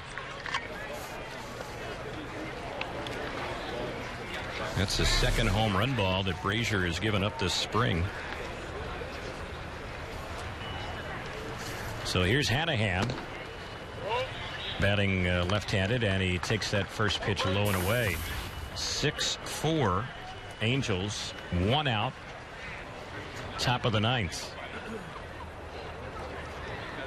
Here's the next pitch. Chopped on the right side. Should be out number 2. Fielded on a hop by Yarborough, the second baseman. Throws to Rodriguez, and that's out number 2. 1 more out to go. Mark Gubicza is headed downstairs for the Fox Sports West post-game show. After the ball game, we'll have a visit with Angels manager Mike Scioscia, get some of his thoughts on today's game. Albert Pujols, kind of a surprise being in the starting lineup for the Angels today. He was 0 for 3 with a couple of ground outs and a strikeout, but it was good to see him get his first game action as the DH. Here's Paul batting, and he takes the first one for a strike. Howie Kendrick had a 2-hit game for the Angels. Josh Hamilton 2 hits. Iannetta had 2 hits. And we've seen some pretty good pitching for the most part from the Angels today. Here's the next delivery. That's fouled back behind the plate, out of play. So the Angels and Reds close to wrapping up their only spring training meeting, but these two teams will open up the season against each other in Cincinnati. The Angels and the Reds will square off on April Fool's Day at the Great American Ballpark in Cincinnati. That's a good hitter's ballpark. Here's the pitch. Bouncing ball hit to short. This should do it. Field has it. His throw is high. It takes Rodriguez off the bag, but he applies the tag, and the ball game is over. Good job by Luis Rodriguez on that high throw from the shortstop, Tommy Field. Here in the 9th, the Reds get a run on the homer by Rodriguez. That was the only hit in the inning, no errors, and in the inning, no one left on base. So the Angels come away with a 6-4 victory today here over the Reds. And for just the second time so far this spring, the Angels come away with a victory in the Cactus League. Now 2-8-2. And the Reds see their Cactus League record drop to 2-11. They have dropped their last 7 games in a row here in the Cactus League. The winning pitcher for the Angels today will be reliever Brad Mills. And the losing pitcher for the Reds will be one of their relievers today, and that was Josh Raven. And Ryan Brazier will end up getting a save in the ballgame for the Angels here this afternoon. The totals 4 runs, 10 hits, no errors for Cincinnati, and they ended up leaving 9. And the Angels had 6 runs on 12 hits, no errors for the Angels, and the Angels end up leaving a total of 6. Again, Mills gets the win. Raven was the loser, and Brazier gets the save. The attendance today, 4,170, and the attendance, I mentioned 4,170. The time of game was 2 hours, 54 minutes. Mentioned Angels manager Mike Scioscia will be visiting in just a moment. He's talking to an old friend and a teammate of his, Dusty Baker, the Reds manager, who is getting ready to leave the field as well. Dusty Baker had a health scare, you might recall, last season. He suffered a minor stroke, but it's good to see him back in uniform again. And he will be managing the Reds for his 6th season. Speaking of Dusty Baker, he signed a 2-year contract recently that will run through the 2014 season, run through next year. And he's been a popular manager for his players, and obviously has done a good job for Cincinnati. They've won the National League Central Division now 2 of the last 3 years. So the Halos come away with the victory here today, beating the Cincinnati Reds by the final score of 6-4. Tommy Hanson started the game for the Angels. That was his first start this spring, and he gave up 3 hits and a run. We saw Scott Downs pitch for the first time this spring. He did allow a run. He gave up a home run to Jay Bruce, but other than that, pretty good first outing for Scott Downs. Ernesto Frieri saw action for the Angels as well. We're going to get ready to send things down. Jamie Maggio is standing by with Angels manager Mike Scioscia. Terry, thank you so much. Mike, we got to look at Tommy Hanson today. When I spoke to him after his outing, he said he wasn't as pleased with his location today. He said he did feel good, though. What did you see in him? Well, I think you were looking for things other than location right now. You want to just see a nice rhythm. His pitches were up a bit, but he spun some good sliders and threw some good pitches with his fastball. And you give up an opposite field home run to Bruce. It's not, that guy has some power that way. And I thought it was great for Tommy just to get out there and make some pitches. We saw Albert Pujols in the lineup today as well. How will you determine his playing time in the next couple of weeks? Albert's going to probably take it easy tomorrow and a couple days recover. He'll do some drills on the bases, and when he feels he's ready to get out there and get some at-bats, we'll get him in the lineup. But, I think it's good for him to see velocity. It's good for him to get a little comfort level in the batter's box, but we do have to be conscious of the fact that he's still trying to get his rhythm on the bases, and it might take some games. Outfield today of Mike Trout, Peter Bourjos, and Josh Hamilton. Is that the outfield you want to see come the regular season, and what do you think of their chemistry today? Well, they're great. Those guys are going to be obviously a big part of our club, and they have the range out there that shows. Mike Trout in left field makes some great plays. Peter and Josh down the line cut some balls off, look sharp. So we've got some pieces how they're going to fit in. Even if Vernon's out there, or we put out Mark Trumbo at times in the outfield, we're going to have that speed and that defense. But today, that's pretty good lineup to have out there. Not too bad. Last question. I'm still searching for the backup for Chris Iannetta. What did you think of John Hester today? I thought John did a good job. I thought he received well behind the plate. He's been trying to get his timing throwing. Nobody tried to steal, but between innings it looked better. And Hank Conger had a good workout, too, today, working out down in the lower field. So I know one of those guys is going to do the job, and we'll see how it goes. Right. Mike, thank you so much. Thank you. All right, Terry, back to you. All right, thanks, Jamie. And again, the final score today here from Tempe Diablo Stadium. It was the Angels over the Reds 6-4. For those of you watching on TV, Mark Ubisaw will have a lot more post-game analysis. And on the radio side, we'll have more from Tempe as well. Again, the Angels over the Reds 6-4. This is the Angels Baseball Network and Fox Sports West.